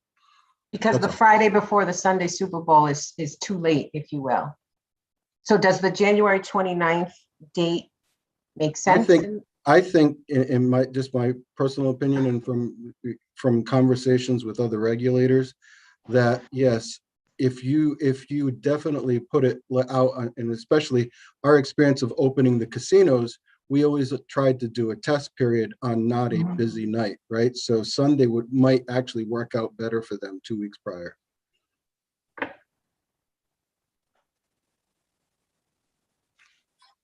Brad, do you have some insight timing? You got a smile on your face. I would like to have seen January 18th be the date. And January 18th is the date because that's when the playoffs for the NFL start, and also gives opportunities for what Sterl just brought up to be alleviated a little bit. I'm giving an opinion that I would have liked to have seen January 18th be the launch date for our Category 1 folks. Putting it out there for discussion. I think that conflicts with the timeline that Karen originally started with when we began this meeting. So that's what I want to be mindful of. Madam Chair, can I ask Director Wells, when you say late January, late means different to other folks. Right. I was thinking the last week. I was thinking the last week of January. And this is because we're getting a whole regulatory structure in place, and there is a lot to do on that end, and we want to make sure we're giving the time there. So Karen, when you said late, does the 29th work? Yes. And I'm assuming that late doesn't include the 18th, correct? Not so well. Well, we're getting into days here, so it's hard, but I would like our team to be, have as much time as we possibly can to get this in place. And I'm mindful of the observation that Sterl mentioned, that the 18th is kind of a magic date. It's in the middle of the week, and the testing in the physical plant, I don't know how it's going to work on the online plant. Probably a Sunday is better, right, Karen? I think so. Yeah, so, okay, so is that your proposal for right now? Sterl, do you have another comment?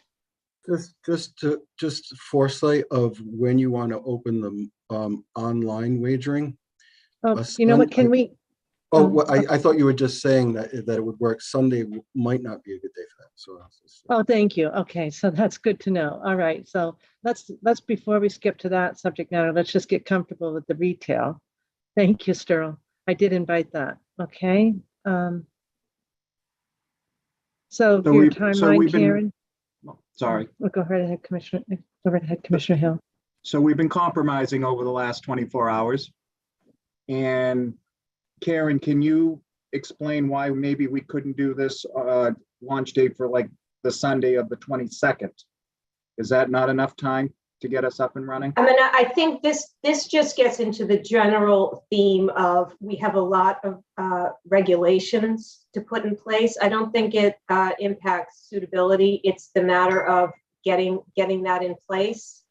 And I am asking for as much time as possible.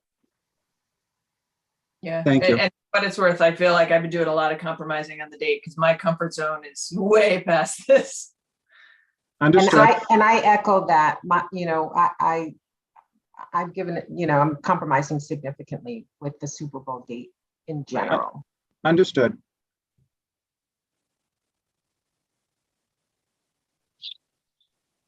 We have all kinds of options for therapy and other fun times after these meetings, commissioners, as long as we don't ever talk business together. All right. I have to say, everyone, it is not lost on each of us that we're all moving in different directions. So thank you, and it's appreciated. And I also know that Karen has a job that she wants to get done as well. So I just got a text and it's a number that's not in my phone. It's talking about 129 being the conference championships. I don't even, what is that? That's for what sport? So if you started correct, if you made it effective on that 12 a.m. on the 29th, that would actually be extremely volatile as well. I was assuming that you would make it at the end of day on the 29th because that is the NFC and AFC championship game. That's who goes to the Super Bowl. That's when the two conferences will play each other to get to the Super Bowl. Correct. Okay, that's helpful. So maybe we would do it either later in the day on the 29th or on the 30th. would it be? Could we do it before? I don't want to press on the timeline, but I'm hearing there's a big business involved here, and all of these dates actually really matter. And The date that matters yes. the most is the date that Karen has already set forth and proposed. In my mind, we cannot disregard that. Now we're getting, I'm sorry, but this is getting out of control where we're having unsolicited comment through text messages. We have no idea where these comments are coming from. Once again, I want to make sure we're not losing sight of the fact. We had this conversation in great detail yesterday. When the executive director says, this is the date I need, nothing else should matter. Can I point out one thing, Commissioner Skinner? I want to make sure Commissioner Wells, I know she's already thinking of this. It's about the casinos themselves and how they can tend to their crowd, right? It's also a public safety issue. I recognize. Yes, As Earl mentioned, we did that. I remember when we shut down COVID and we're talking about when to shut down COVID. Yeah, So, yeah, I understand. Yeah, well, I mean, here's what that's strictly what we're thinking about, Commissioner Skinner. Here's what I'm going to put out there, and I know this is not going to be popular, but we have yet to see, and I know, Madam Chair, you talked about 5 different timelines that you have seen. I don't know what other commissioners have seen those timelines, but I have not. And what I would like to request is to see a timeline that maximizes the full complement of protections to the public, the full complement of meaningful suitability reviews, the full complement of all of the resources we have already talked about engaging with to make sure that we launch sports wagering in a way that is effective, expeditious, without compromising our standards, right? In a way that's responsible. That's what I'm going to ask for at this point. Okay, thank you. I am hearing your request. Executive Director Wells, we interrupted you. You just learned a little bit of information around the sporting calendar. Yeah. If you were to go through your timeline, which you were about to do, do we want to have you have a specific date, or is there a range of dates that might I guess you're Well, trying to get well, launch that's- date, right, That's today? actually a good point. Maybe we could, at this point, say late January so that the casinos can plan. And then maybe we should bring in the casinos and have a conversation with them. They may give us some input and maybe we finalize a date certain once we get that input. That might be helpful. And come back on the exact date, but can we give a range? Because I'm hearing Brian Connors, Major Connors in my mind about the public safety factors in terms of at least the retail. So commissioners, are you comfortable if we give Director Wells a range? Yeah, So because go ahead, otherwise, Commissioner O'Brien. otherwise what we're doing really, if you're focusing on public safety is, and I know Brad, you hate to hear this, and Jordan, you probably do too, you would lose out on the betting on the conference games. But if you did, as Sterl suggested, the Sunday night going into Monday, you're not going to have the rush necessarily because the conference games are over. And so you're not going to have the rush. So from a public safety standpoint, that date makes sense for protecting public safety and still getting you 2 weeks to the Super Bowl. Now, that's not necessarily going to be popular. Maybe it is possible to launch it before that, but I am already feeling pressed on this timeline. And that I asked this question before of like, Super Bowl to me is February. Okay, now you're talking about public safety, et cetera, backing up a couple of weeks. Now you're talking about conference games. Maybe we're all going to be surprised with ourselves and getting ready early. But yeah, I think we either say late January and then as we get closer, really pin it down. But I think it may be that we don't get conference games in on this schedule. And I know that's disappointing, but that may just be the reality. Okay, Commissioner Maynard. So the first date that Director Wells threw out when we started this conversation was January the 26th.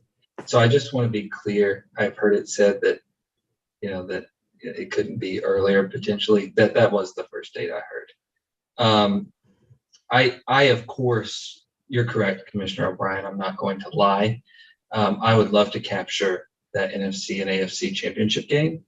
But I also will defer to Director Wells and what she believes is best and the team.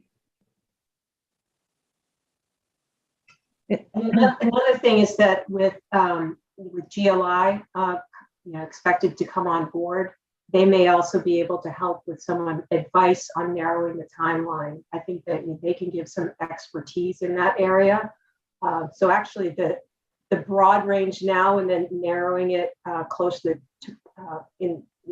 it can't be right there. They need a state certain because they have to do hiring and they have to do the vendors and they have to do their planning. But as long as we have the general time frame, that may be the best solution right now.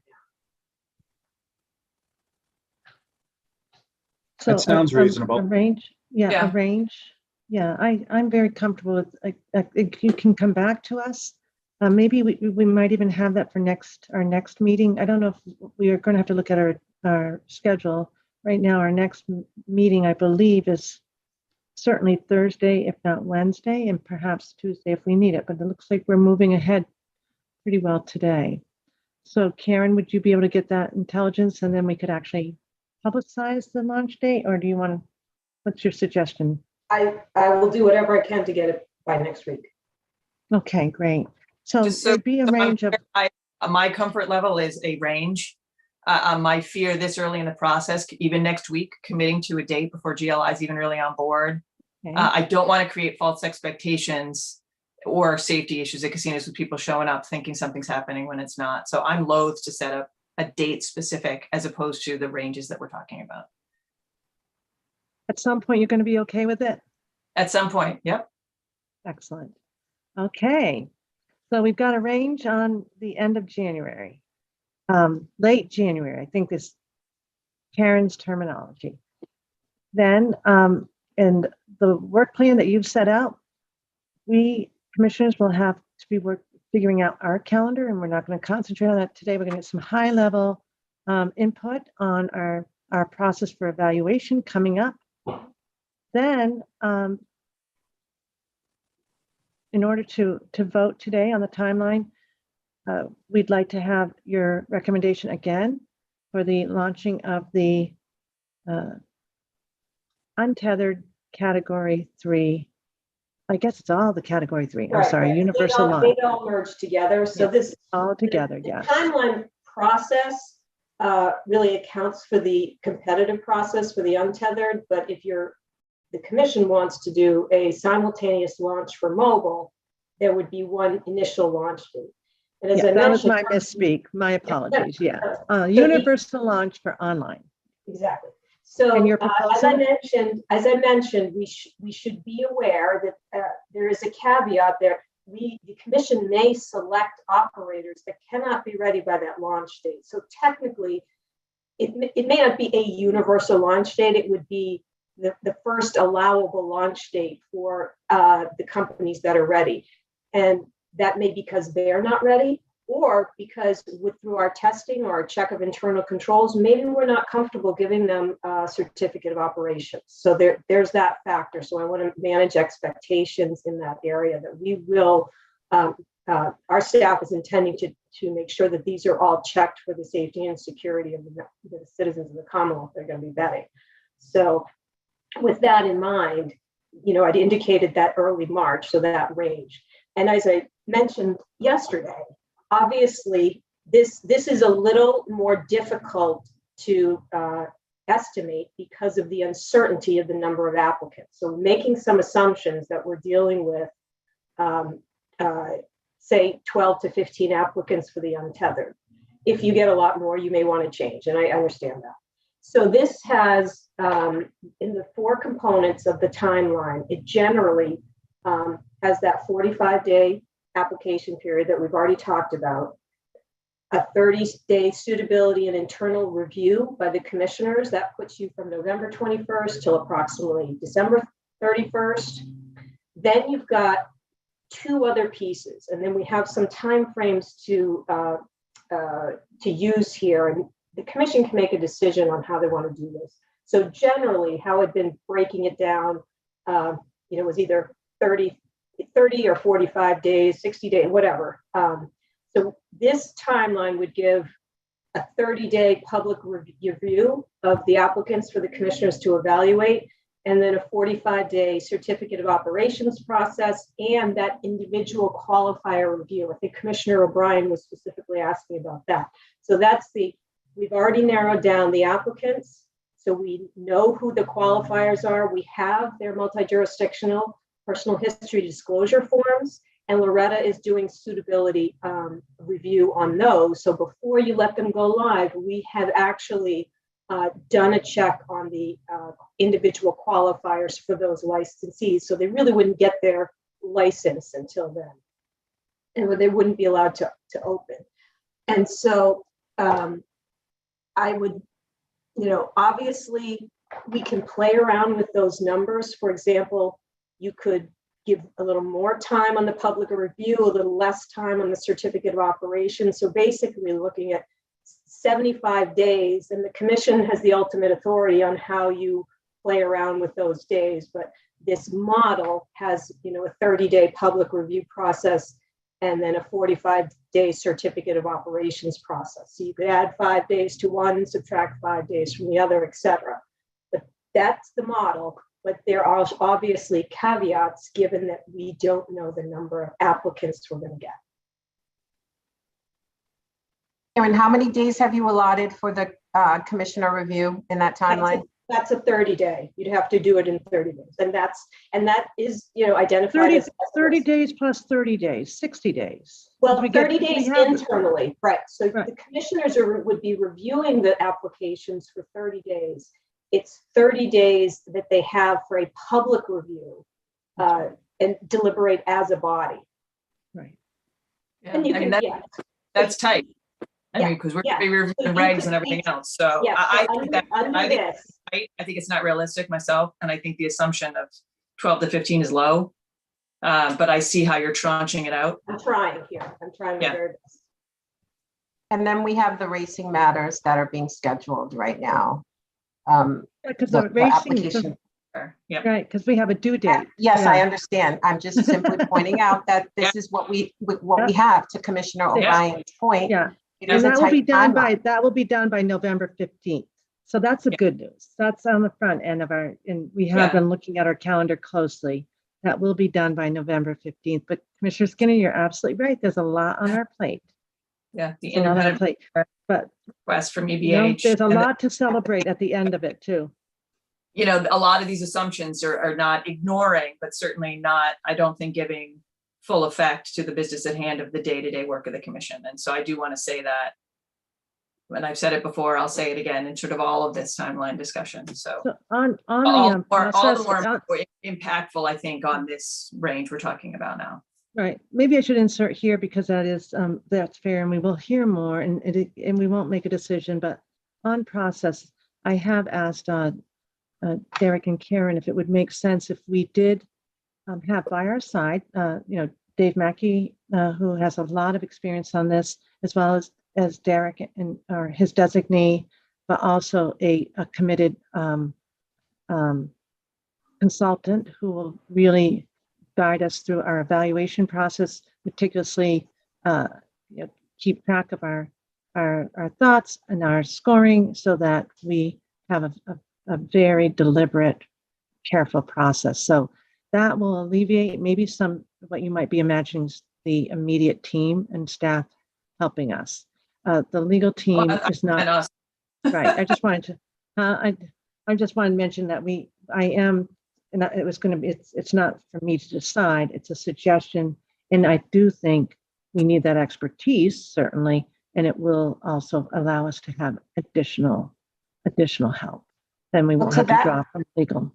To that point, Madam Chair, we were promised an overview of the regulatory process by legal for today, or was that supposed to happen on Tuesday? It is on our agenda, and I have made the decision that it needs to go forward. I think, Karen, you wanted to address that. Maybe you. Yes, because I know that I've been either on the phone or doing other work. And so I have not met with legal since they met this morning. And I know they were updating things. Obviously, I'd like to see that. I just haven't had a chance yet. So maybe. Yeah, but I understood that was going to be an important component to this timeline discussion.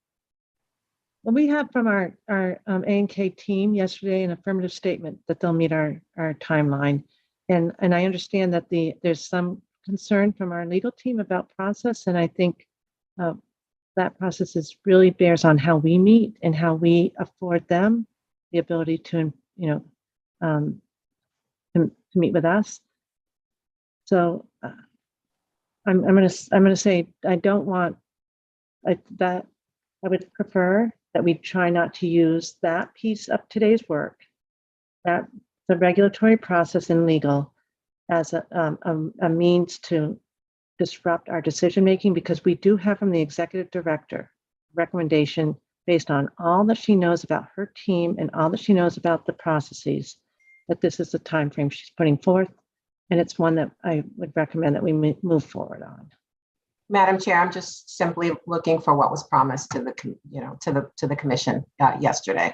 Yeah. Yes. Yeah. It was. There were comments, and so today, Director Wells clarified.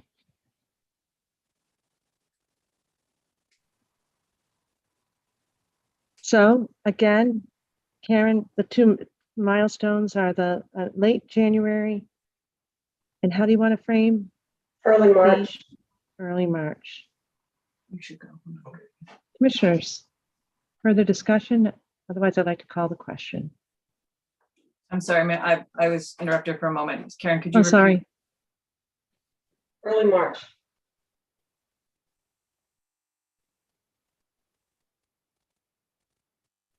Yeah. So she said late January, the two milestones, early March.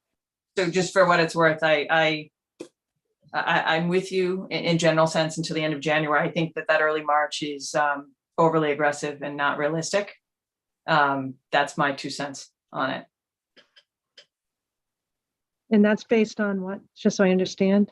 That's based on knowing how long it takes to go through hearings and adjudicatory processes and deliberations. And I think with the work at hand of the commission, my anticipation would be that the assumption, despite the NOIs of only 12 to 15 is low. And I think that that's a push. And I understand that there's another event we're shooting for. I absolutely understand why. But I am a pessimistic person by nature, and I think that that's an overly optimistic timeline, but I understand it's the one that's being given. But I take a different view based on my professional experience. So you don't have any suggestions in terms of the exact risks or time? No, because I've said this before, Madam Chair, that until we know exactly how many we get, there's a huge range. And so I think to say, assuming less than 15, we think we can meet March Madness is one thing, but to not put the caveat in, and I think Commissioner Hill spoke to this early on when he was thinking about language for emotion, there needs to be an understanding in the public. That may not happen if we get 40 of these. And I don't think we've taken that off the table, Commissioner. No, I know, but we're talking about putting dates and time ranges out there. And so there's got to be language in there that acknowledges that, quite frankly, based on the NOI, we're not giving an accurate based on NOI. We're making further assumptions to shorten the timeline. So we have to bake in the fact that if we actually get the NOI, well, where does that put us? That probably puts us out another, 30, 45 days. Okay, thank you for that input. Do we have a motion that would actually, I think, having a caveat? Is that, yeah, okay. I thank you, Commissioner O'Brien. Having a caveat, I think we've all probably acknowledged that that realities can set in. Commissioner Hill. So my question to the commission through you, Madam Chair, is I was going to make one motion for category 1 and then make a second motion for category 3. Is that not what we want to do? No, I'm uncomfortable because I really do see them tied together because of the equity issue. And I'm afraid that if we decide on one, then we may not have the same vote for the second. I mean, I prefer that. Well, we it's up could to do you. category 3 first. We could do category 3 first and then move on category 1. Well, we can do that, but we can also do And a if we don't move combined. on, then there's no disconnect. I would move on both. And if it wasn't seconded or voted on, is what it is. I kind of need both. Well, I mean, I guess I'm thinking of. I'd prefer bifurcated, obviously. But I don't. But I think motion on. I I would understand vote the on- obviously, because I'm sorry, Commissioner O'Brien. I think I've tried to justify why I see the connectivity, but I'm not sure I understand why you see it separate. So if you could elaborate on that for me, please. We actually have 3 buckets and we're completely ignoring a third category of 2. No one seems to be concerned about the equity involved in 2. So I'm not as concerned about what you've expressed as an equity concern, category 1, category 3, because I feel like there is a 2 and a tethered 3 to them that we're not discussing, and no one seems to be concerned timeline equity on that. So I am not as concerned about that. I also have a comfort level with the timing on Cat 1 and launch range date that we've talked about that I simply do not have. I think there's too many presumptions in 3. I am happy to take a vote on it today, but my preference would be to separate them because I don't necessarily want to be voting nay on one and not. Can I ask this? So for clarification, Karen, if category 2 were ready, if they were ready, they would be able to launch their retail at the same time as category 1s, correct? Wouldn't that be the theory? Well, in theory, the only difference is that for our preparation work, the casinos, they've already got their sports book areas ready. We've already been checking on that so that, we have been able to do work on the certificate of operations process on the front end. That's the only difference. So we'd have to get some more information on them if we can catch up in time, which we may be able to do. So I think we shouldn't take it off the table, but I just have that caveat since I don't know exactly what the plan is and exactly their timetables. And then if they had a category 3 if they were ready to license, go, yeah, it would be the same universal. But I think we've always understood, because I learned this along with all of you, that most operators are all going to try to get in at the same time because that's part of the business model, but that sometimes they don't make the deadlines and then they work to catch up. So I guess, Commissioner Brown, you've raised a really good point around category 2. I just don't know if there's a new timeline with them.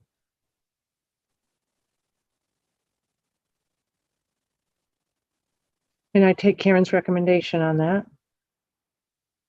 A new timeline? There's qualifiers too, probably above and beyond potentially category 1. Yeah, I just don't have their plans or if they're partnering. I just don't know yet. Mhm. And they've Premature. signaled to you that That's they some know of they're my- behind. No, and that's some of my, so you've expressed your, reservations about separating 1 and 3. I have some reservations going 3 without 2. So I've reached a comfort level with 1. I simply do not have on 3. So what would, can we just figure out what to do with category 2? Karen, when you started yesterday, you explained that we really were setting them aside because they aren't ready. Well, yeah, and I've spoken to both of them. They both need to get more information to me before we can really have this discussion about category 2. Right. Now, are they in process and are they working fast and furious behind the scenes? Absolutely. So it's not as if they're sitting around doing nothing. It's just when it's ready to be discussed in public.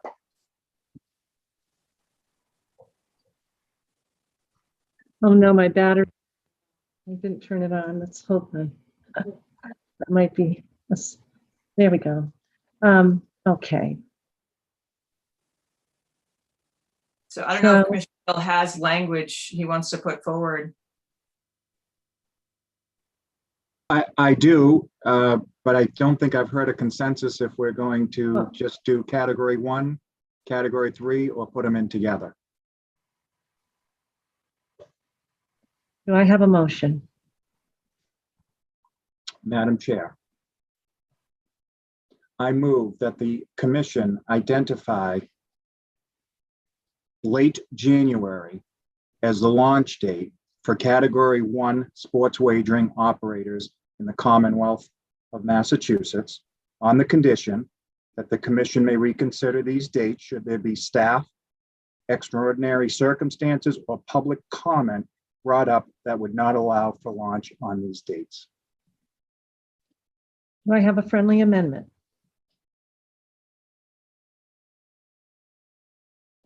Madam Chair, I would further move that barring any unforeseen circumstances affecting the public health, safety, and welfare of the citizens of Massachusetts, the Commission identify early March as the launch date for Category 3 sports wagering operators in the Commonwealth. Commissioner Hill, do you accept that amendment? I do.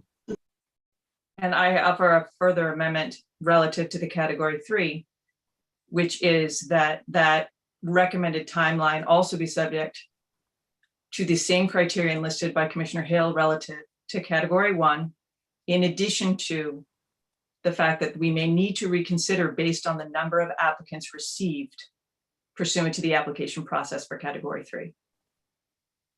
Absolutely. Do you accept that amendment? Yes. Okay. Are there any further questions or edits on that? Okay. Commissioner O'Brien. I think we need a second. Sorry, thank you so much. All the amendments. Commissioner O'Brien. Aye. Commissioner Hill. Aye. Commissioner Maynard. Ms. Skinner, I'm sorry. I abstain. Okay, and Commissioner Maynard. Aye.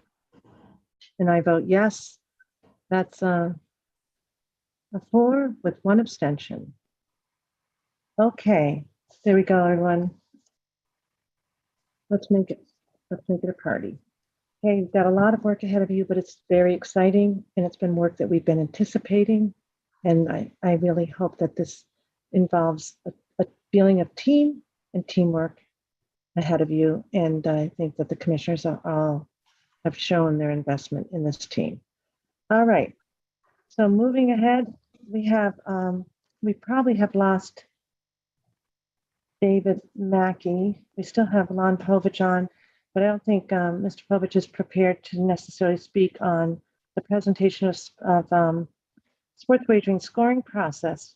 But I do think we have Karen, and we have her memorandum, and I know Derek has been standing by, and Lon, to the extent that you want to chime in, or if Mr. Mackey is able to join us by phone, we welcome it. Yeah, I think he's if he's not here, he's not able to be here. But I have a couple of high level points that he shared with me. But Okay, excellent. He So had the Karen, experience of the prior litigation, which I did not. yes. Yeah, and I think that's really helpful. So commissioners, this is on the agenda. I know that we have reserved the right to vote. It may well be that there are some micro decisions, Karen, that we might want to make that will be helpful for our evaluation process. You put together this memo, I know, with good help from your team. So, Correct. you want And to I proceed? do, and CFO Lennon is on as well, who has been invaluable to me in not only this project, but the whole process. So I think he's available to help me out on this discussion as well. So just to start out, the commission, the reason we're bringing this forward today is that the way the commission is going to make decisions and the evaluation process, our expectation is the commission would want to put that in regulation. So we need to have the information from the commission on what they want to do so that the legal department could go then and develop the regulation that the commission would theoretically adopt relative to the application. And given that we have the application done and a date for the application to be due, it would be very helpful to expedite this process and give the legal department some time to write the regulation and have it be brought back before the applicants actually complete the application, in case that is helpful to them. We've also talked about sending over to the applicants. I know Tom Mills is putting together sort of an information packet to everyone that had submitted an NOI, and then also putting the information out broadly. We can give them the link at some point to this conversation so they can even understand the evaluation criteria even before the reg is put before the commission. So that's sort of the general framework. As you see, we have just some options. The commission has broad discretion on how they would like to do this, but we thought it would be helpful for you to see some sort of options on how to do this. You've got within the application, there are 7 sections that you had determined you wanted to look at, and that was financial stability, economic impact, diversity and inclusion, information technology platform, responsible gaming, and then prior experience and background. So it is a competitive application process, and recognizing it's not a procurement, but some procurement procedures might be helpful in informing how you'd like to do this competitive application process. So some of the fundamentals would include, a scorecard, like keeping track of the decision making. Another option for the commission is to look at the 6 general categories and determine a weight potentially for each category. That's not required, but you could put a weight so that applicants would know how much the commission is going to value each section or each component of the application. And then there are different options for a scoring system. You can use a pass-fail, a point system, this concept of a somewhat meets, somewhat exceeds, or exceeds. Within the scoring system, you can do a combination of pass-fail and points. You could do a combination of points, and then that somewhat meets, somewhat exceeds, and exceeds. So there are different ways that you can do that and combining them. And then you could also consider also a combination approach. There, as I think Dave Mackey, mentioned, he had spoken to us about the potential value in broad discretion to the commission and not narrowing it down too precisely. I think that you could do some kind of combination where you could have an initial period of evaluation and maybe narrow it down to some level of top candidates, and then sort of have a secondary process, almost like a best and final offer, where they would come back and potentially do presentations before the commission, and the commission could get additional information. There's lots of options here, so we wanted to present those to you. I don't know, Derek, if there's anything else to fill in. One thing, maybe you could explain the value of real documentation if you do some kind of point scoring or more objective analysis. Yeah, with any of these, it's an art somewhat, and it all comes down to the documentation of the discussion being had. And, each commissioner, depending on the route you go, is going to have different opinions on different sections. So, I like to do a consensus scoring piece where the group can get together, give their discussions, hear each other's thoughts on each section, and then come up with a score, because someone may have read it different than another, and it can add a clarification point. If you get 30 applications, they may start mixing together. So it's always good to have that consensus scoring discussion so that you can point out specific areas that someone may have better notes that they did while they're talking through it. But the main piece is the documentation, right? So that you're getting to the essence of what you're reading. And this is the part where we said it may be good to think about bringing on a consultant type entity to help document that process, to help shape the discussions, to help say, well, let's take a look at that language. Let's take a look at what it really means there, so that not necessarily one person's voice goes above all others, right? And we do this in procurements, especially large ones. We'll bring someone on to be an impartial person, a non-scorer, to keep track of the conversations, to keep it unbiased. So I think that's a good approach. But everything, all these options laid out can work. Each one has their strengths and weaknesses. A combination of them will probably be what you end up going down. And just having someone there to really, and look, at a lot of this is going to happen in public, right? So you're going to have the public record to evaluate it, but to have someone to come back and really just synthesize that to make sure that we capture the essence of the discussions and everyone's going off the same information, I think would be really helpful. Not to mention, with some of these categories, you're going to have the assistance from the IEB and some of the analysis they're going to have done on the financial side of it and some of the suitability side of it that, will help to kind of start those conversations and pull out the pieces of the application. You'll have the consultants from GLI, you'll have A&K. So you'll have all kinds of resources to help with this. And I think that's some of the mitigating factors that Karen put out on the timeline that I think got her to the point where 30 days might be doable.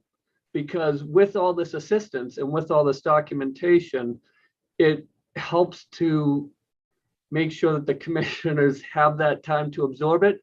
But if they find that they can't distinguish all of them at the time, someone else is pulling all that details up as you're discussing them in public. So, I think that what she's laid out here, I think that the option she's laid out gives you a path with the timeline to, and the assistance of consultants and contractors and A&K and our staff, obviously. It gives you an opportunity to really get into the meat of this. And I understand 30 applications come back might not work, but if you get the 12 to 15 with the resources that she's putting out there and the timeline and the resources that staff have lined up for you, all the way from the IB over to the legal department, I think that this makes it less of a daunting task. Not say it's easy, but less of a daunting task. Mr. Pope. Yeah, I agree with all of that. I think at this point, the commission should take it a step at a time and focus on what decisions it might want to make now. I think there's a big difference between listing the set of criteria that has been put forth and make that visible to the people who might want to apply, and even how much you want to structure those, if they're equal or if they're not equal. Exactly how you'll evaluate it when you get in all this information, I think, as Derek said, depends a little bit on volume. And as Director Wells said, you might want to do segmentation, a first round, a second round, if you get swamped with applications. I think this is, we sort of discourage numerical scoring because it adds a little bit more precision than could be set in such a subjective thing where the commission gets a lot of discretion to use its expertise. So I don't know how far you intend to go with this decision-making around the good material in this very good memo today, but I think it would be advisable to stay at decently high level today and work on the process when we get closer into the decision making. Questions for Derek and Lon? Commissioner O'Brien. Yeah, Madam Chair, it's not so much a question as a comment. I know that there was discussion. Attorney Mackey unfortunately is not here. I think it might benefit people that haven't heard from him who A&K was with the process along the way. I think Attorney Povich has summarized some of it, particularly. I'm not a fan of the scoring. I also have a question about the weighting of the categories, whether what one commissioner may value versus another. I mean, is it mandatory to weight the categories, or is that something where one commissioner may decide this is very, very important to him or her in a way that's different from someone else? Is that not lawful, advised? It's not required. It's not required. It's not required. And one question I had, if we're posting the application today, do we have any obligation to include now anything about our assessment process? Not as I understand it. There's But no it's requirement. There's no requirement, just like, and this is not a procurement, right? This is an application, but even under a procurement, there's no requirement to post it other than what your general areas you'll be reviewing, which you've already put those criteria down, right? You've already said these are the areas that we're looking at. You've broken out in the actual application. Before you start reviewing, you should have that kind of buckled down. But the sooner you can get to that, the better off, because then people know what they're writing towards, right? Then they know how to put their best foot forward. So then giving some guidance on our evaluation process prior to the submission of the application is the preferred process? Yes. Yes. Okay. And I think we you've had talked to some Todd of it, right? You've talked to the weighting piece. I think that's a good discussion to start with, so that people know whether they should really be writing one part stronger than the other, or if you're going to weigh them all equally, right? So then it's just a full application. So I think that's a good place to start, just for people who are starting to write it today because it's posted today. They know what areas to focus on. But it's not required for weighting at this point, just to be right. clear. And is it fraught these with are all any pretty important. concerns? Is it fraught with any concerns to have one or not have one? No. Oh, no. Okay. Sorry, Aman, were you going to say something else? No, I mean, I think they're all important criteria, so I don't know if you could, but I leave that to the commission if there's a particular weighting. Okay. Todd, I think you were leaning in. Yeah, thank you. I was just going to add, if this is helpful, that of course, at the end of the day, we want to ensure that the decision-making is not viewed as arbitrary and capricious, of course. That's the standard of review that would be used ultimately. So we want to ensure that whatever the process ends up being is reflected in the regulations.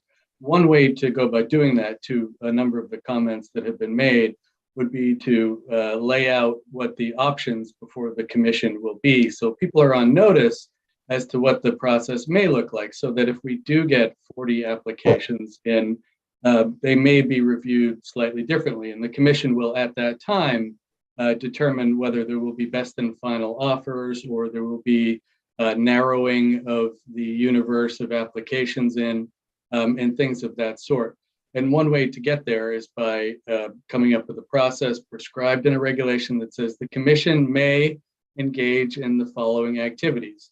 It may make use of consultants to assist in the evaluation. It may allow for public presentations by the applicants of their application. It may allow the commission to engage in a multi-round review, including scoring of certain applications. And things of that nature. So I think there is a way to construct a system of evaluation by which you reserve for yourselves the level of discretion that the law affords you, while at the same time prescribing what the process will likely look like. So applicants submitting an application are on notice as to the process that will be used. And as was pointed out, in many ways, it's more art than science. But you always want to make sure that we're acting in accordance with the regulations that have been adopted. So that's just to add to what's already been said. Commissioner O'Brien? Nothing to add, right? Maybe, okay, I wonder if you had a question. So if you look at the last paragraph on the due diligence question and answer and oral presentations, that's really helpful. Todd, you were touching on that we can decide at a certain stage to do interviews, or depending on numbers, maybe do interviews of all, oral presentations in public.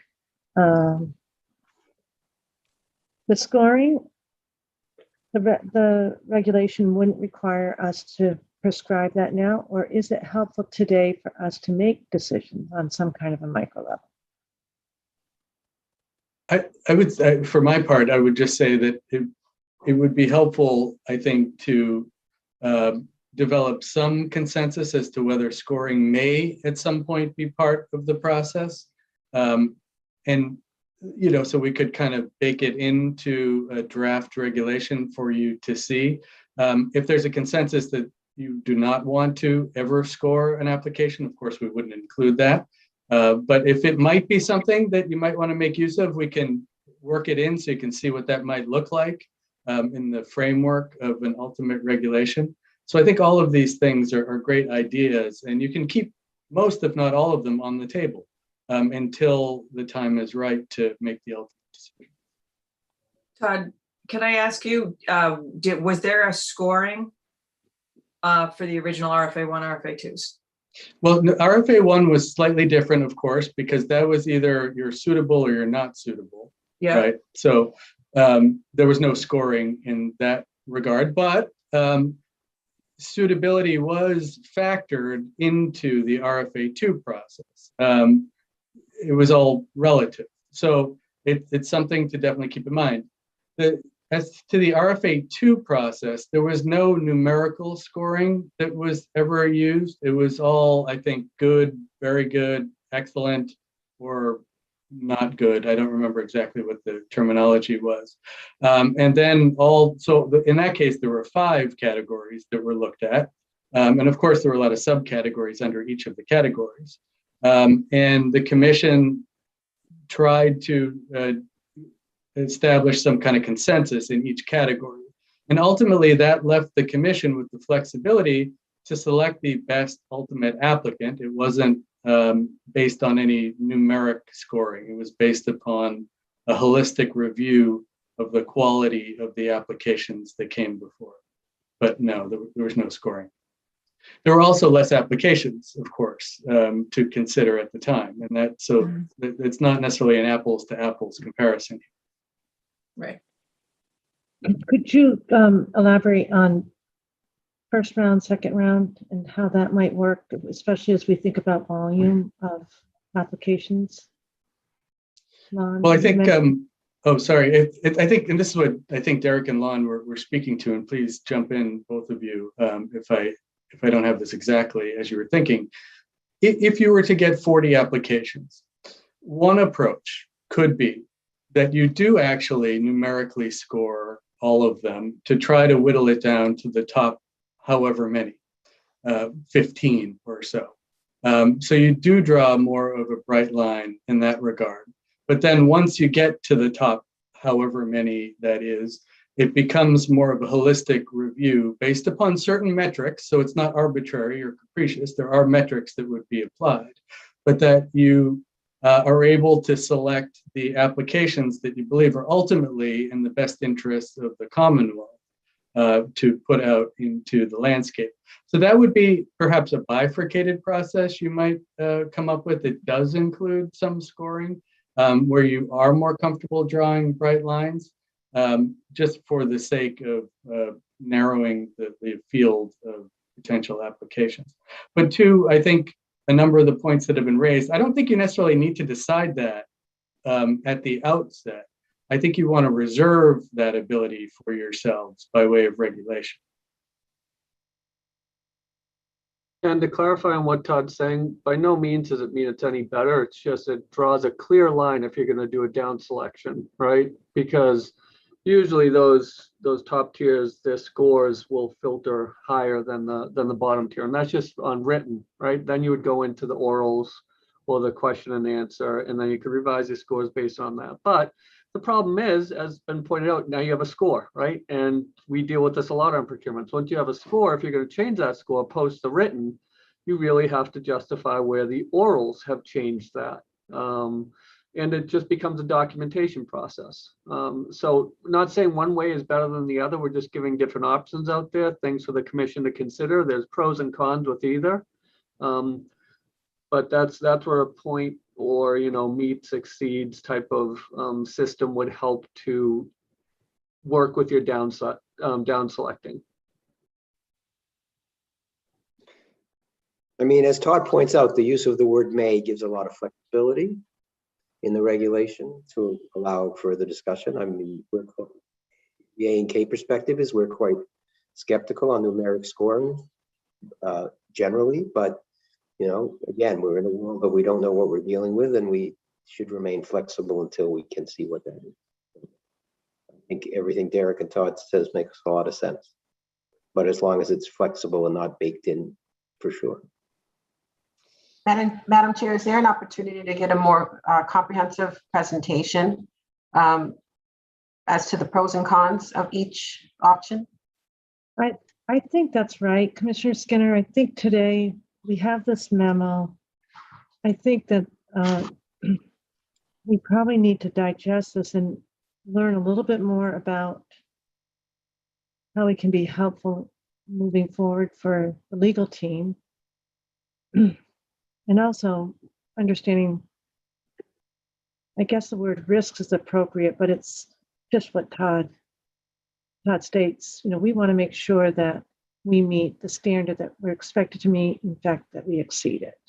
And so this is a process where we can have excellence in terms of how we execute, and having great guidance along the way will ensure that, right? But I do think today is kind of a setting of the stage discussion, unless I'm hearing from you, Karen, and team, that you need something precise from us that I might be missing. You're on mute. Given that the commission extended sort of the deadline to the 45 days instead of just the 30 days, that gives us some more room. So I think that we don't have the same sense of urgency to really make sure whatever we need to do, we've done it right away. So we can come back. And if the commission is inclined to have sort of broader options, we could theoretically start working on some kind of drafting of the reg to make it easier once we sort of get through the process. But it would be just beginning. Could I make that suggestion? Could we have a draft reg that would encompass what you would imagine are best practices in this arena, as a kind of a little bit more of a structure for our discussion? Commissioner O'Brien, you're leaning in. What do you think? Well, I'm wondering, and I know we don't want to be hamstrung by the casino process, but is there a reg that laid out that process as a jumping off point? Yeah, it's actually, if the commissioners are interested in looking at it, I can obviously share it. It's in 119.03, and then the 118 series was the whole RFA2 process. And what we were contemplating proposing for the commission was that we model this process after that. Of course, there would have to be tweaks. Right. There's no physical location, all that sort of stuff. Absolutely. And of course, we would lay in the criteria that the commission has adopted for sports wagering, as opposed to those for the casino gaming process. But ultimately, the process could be similar in many ways.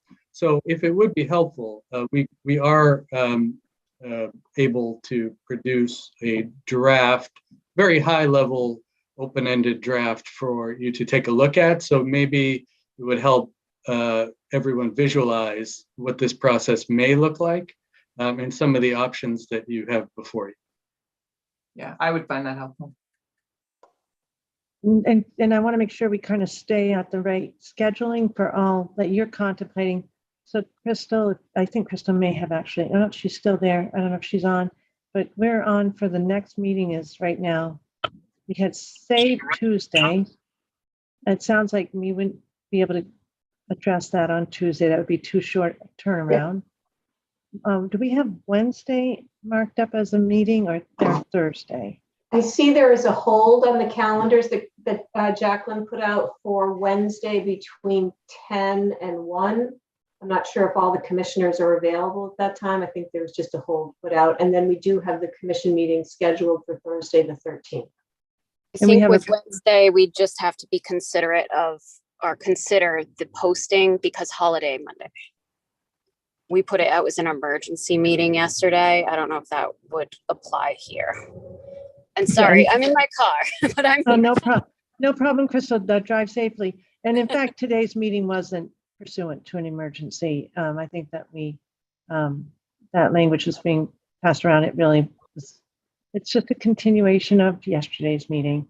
We recessed so that we could think all night. We recessed today. I think that's the markup on the Wednesday hold. Oh, you would see that, but we would have I think that. we'd have to post this morning in order to have Wednesday's meeting because of the holiday on Monday. Yeah.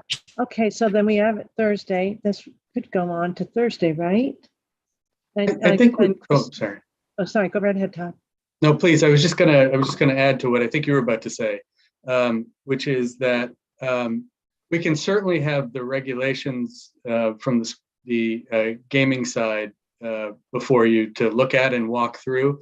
We are working on producing a draft. It would not be in necessarily even close to final form by Thursday, but I think we can have something for you to look at as soon as possible. Of course, Monday is a holiday, but if that would be helpful, I think we can make that happen. Well, I guess I think Commissioner O'Brien, I was looking at a way for us to help you on developing the reg and wondered if that kind of having that real rough draft would actually put some structure into our discussion. Commissioner O'Brien, were you thinking the same way or what were you thinking? Well, I didn't know whether we even do the discussion based on just, pulling the old reg rather than creating some reg work in the short term for the legal team right now where they have so much on their plate. Is it helpful for they're talking about this on the 13th using the old RFA2 regs just as the jumping off point?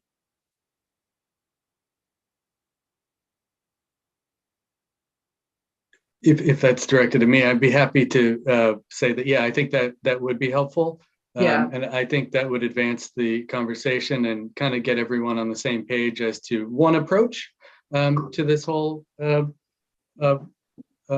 review process. Certainly not the only approach, but it is one that is familiar to a number of interests locally. So it would not be blazing new trails.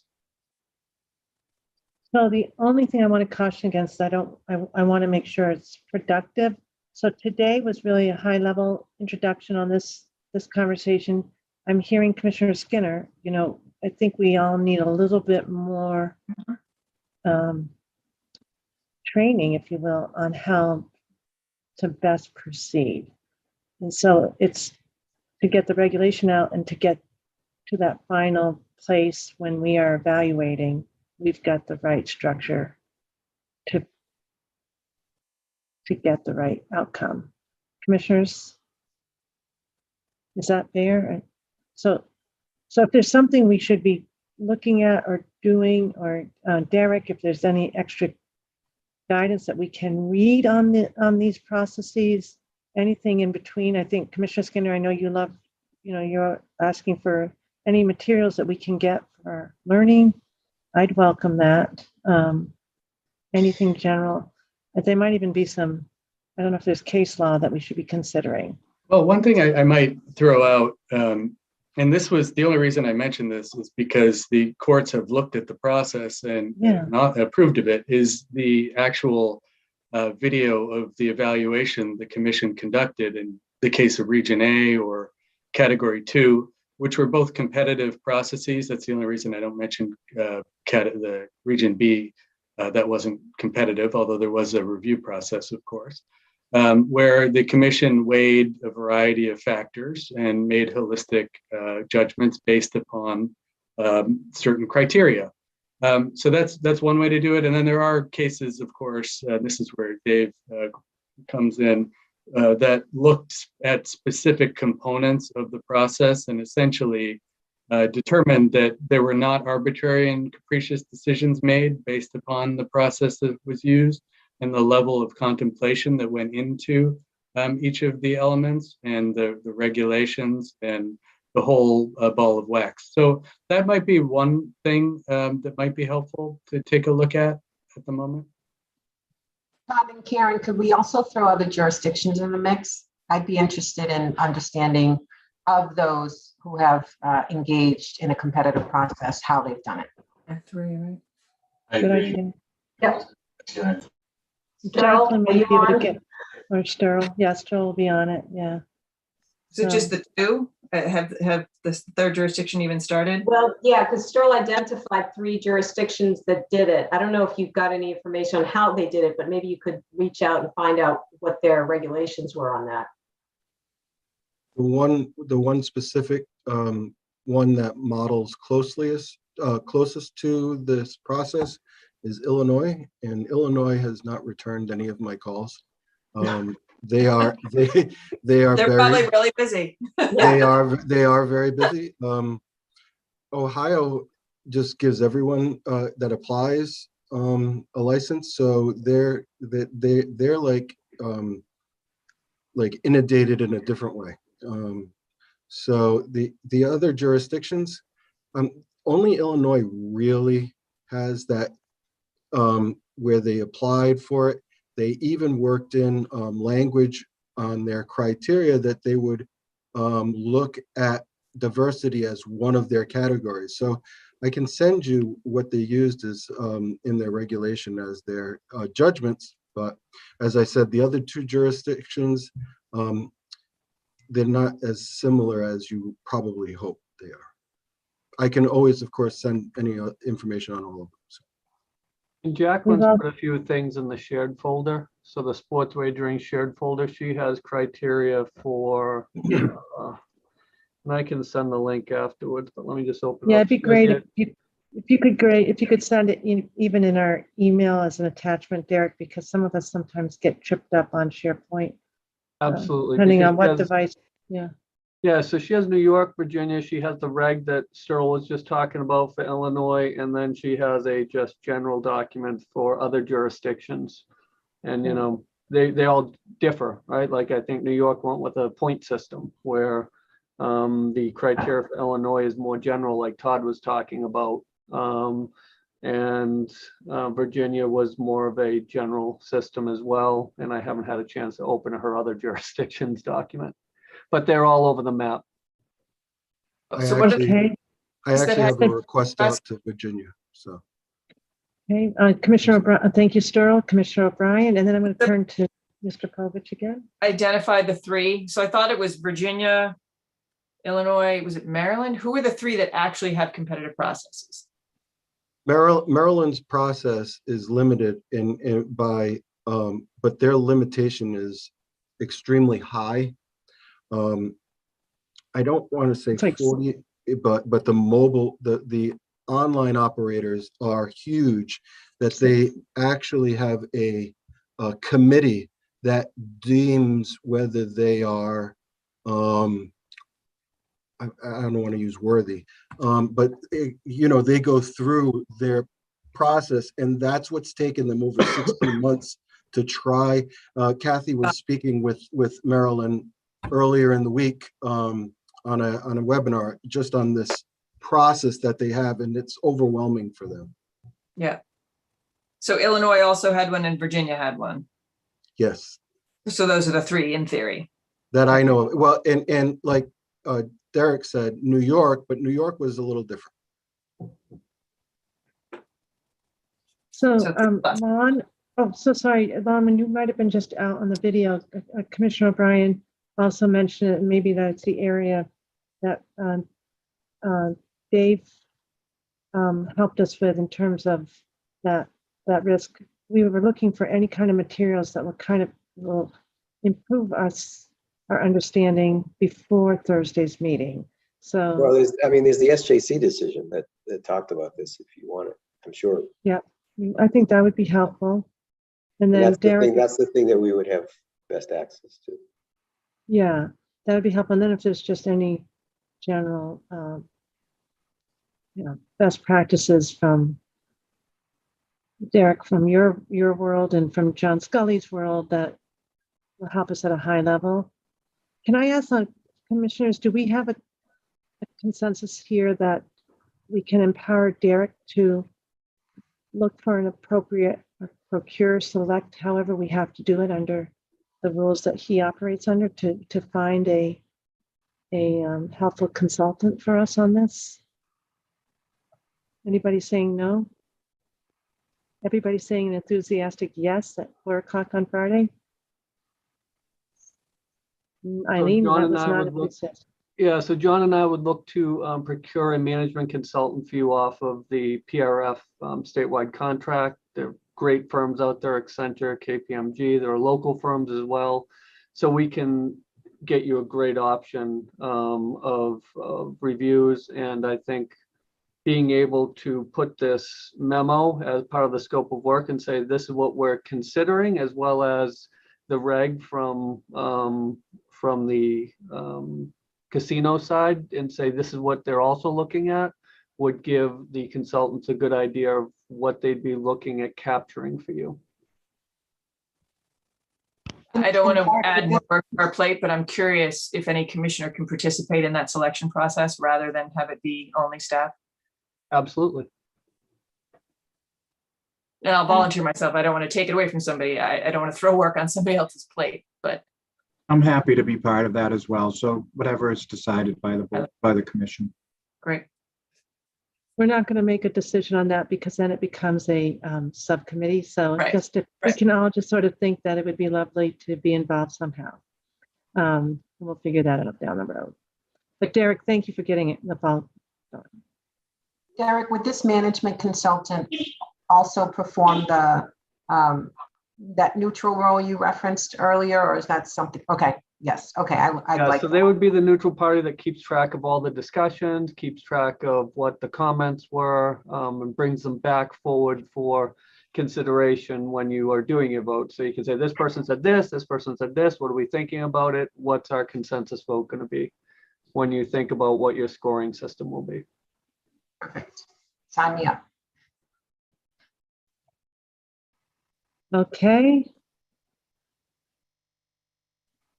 So marching orders, we get some materials between now and Thursday, take a good look at them, and then incorporate into our agenda for Thursday an item that walks us through, at least at a high level for discussion purposes, the 23K model, with the understanding it's going to be through the lens of this commission as well as through the lens of this law. Right? Okay. Anything else then that will help legal on that matter? Are we holding you up, Todd, in any way without making a decision today?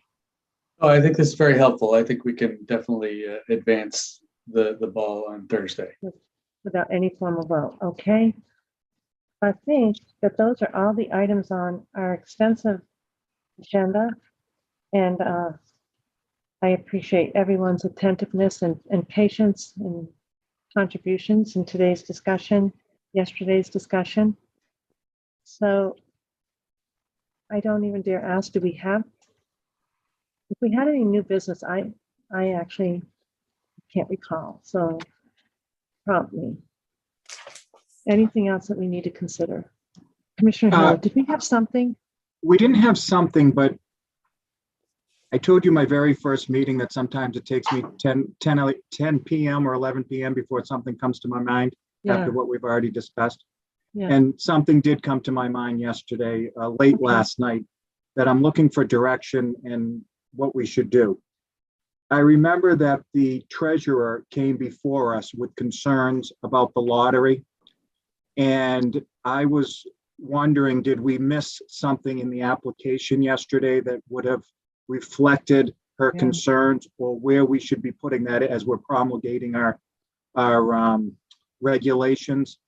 And maybe this isn't the time nor the place, but I thought about it at 10 o'clock last night and thought I should bring it up in case we missed an opportunity yesterday. It's absolutely, it came to my mind last night too. It's really funny, the treasurer's request now, but I didn't think about in terms of the application. So let's just take a quick think, let's think about what she was concerned about first, getting involved on this kiosk study. And so I know that Mark Vanderlyn is working on that. Incorporating the commitment to lottery and making sure there's no undue harm. That 23K language, Todd, right? We have to decide if we want to adopt that. Would that be a commitment to that would be something we'd want to include in the application? Yeah, that's right. Yeah. I also thought about this, but I thought that it was more of a matter for house rules and internal controls. But Todd will let us know if that's not the case. Well, Commissioner Hill and all, luckily we're all on the same page with that. And once we have a chance to kind of vet the regulation process, you'll see that we have included that in one of the regulations, the abandoned property piece. We did not cover the commitment to protect the lottery, which, as Madam Chair points out, might be appropriate to include as in a couple of ways. We could either have an attestation submitted as part of the application process, or of course the commission could attach a condition to a license, and there certainly are other approaches as well, but that is an important piece of the process. And then before we get back to that, so the other piece was what we learned a lot about that in terms of the abandoned property. So you've addressed that. Was there any other element in her letter? I think, it was the financial fiscal literacy. And we continue to work with her on that. Right now, Mark is involved in those conversations on the staff level. So those were the 4 items. Karen, Mills, is it posted? The application? Yeah. Let me check Mills. my messages. I think hold on. Yes, Yes, that's posted. Okay, perfect. Tom got there before me. Thank you to both of you. So do the attestations, are they included in the application? The ones that we looked at yesterday are obviously we could draft up a new one relative to the lottery to add to it. Commissioner Hill, thank you so much. I wish I had written a note to myself last night. I had the exact same thought. I don't know about the timing, but our minds were both really. I don't know how watching Hogan's Heroes made me think of this, but it did. How did you even find that? He loves that. Me TV every night, 10 to 11. I have to stop giving kudos to TV and radio. So can we address that somehow appropriately? Madam Chair, I pulled up the letter, get the language up, because I must have been thinking like you guys, except I thought it this morning. I'm not as quick as you guys with your last night Hogan's Heroes, but I did think about it this morning. She did seek provisions that mirror the regulations governing the existing gaming licenses and requiring that we require that prior to receiving a license, applicants present a plan to mitigate the impacts of the lottery and requiring that licensees partner. I would move to add a question in line with her letter. On that first paragraph, right? Mm-hmm. It's actually on the second page. Is it the first one was? First paragraph, second page. Oh, yeah, but that was her first ask, right? Mm-hmm. Commissioners, how are we feeling about doing that? We're already amending our app. I'm okay with that. I think the treasurer will be very pleased with that. Commissioner O'Brien, how do you feel about that? It's a good idea. I think that we omitted it. I think we should add it. And Commissioner Skinner? I'm in favor. All right, that's some work. The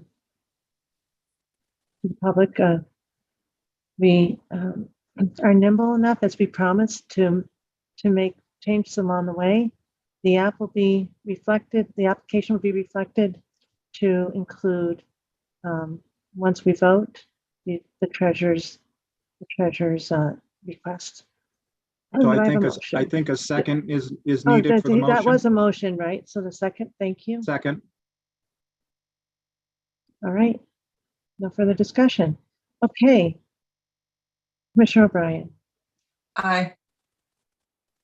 Commissioner Hill, aye. Commissioner Skinner, Aye. Commissioner Maynard. Aye. And I vote yes. You know what? Thank you for that. And again, a reflection that we will continue to remain nimble so that we can produce exactly the outcome that we want. On the other items, I think we're all set. If we've got the regulation on abandoned property, financial literacy is underway. And what was the fourth one?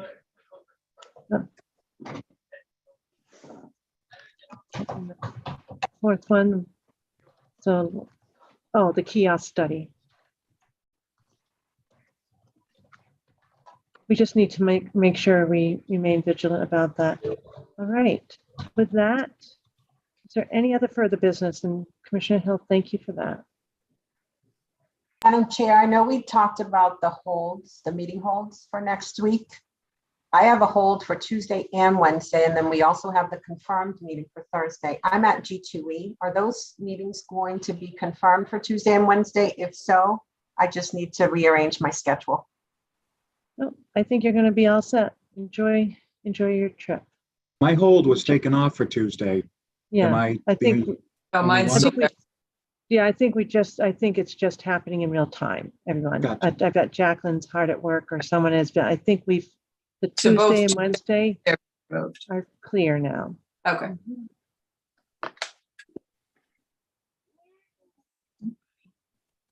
And then we will convene on Thursday at 10. Any other business? Okay, Move to adjourn, Madam Chair. thank you, Commissioner O'Brien. Do I have a second? Thank you, Commissioner Hill. Any discussion? Everybody have a nice week. Thank you to everyone who's been on the last 2 days. Yes. Staff and everyone. Any other comments from commissioners? I also just want to thank my fellow commissioners. Honestly, every day I learn that I don't know half of what I thought I knew the day before. So I appreciate it. Well, I thank each and every one of you, and I really do appreciate the fulsome discussion. I really do.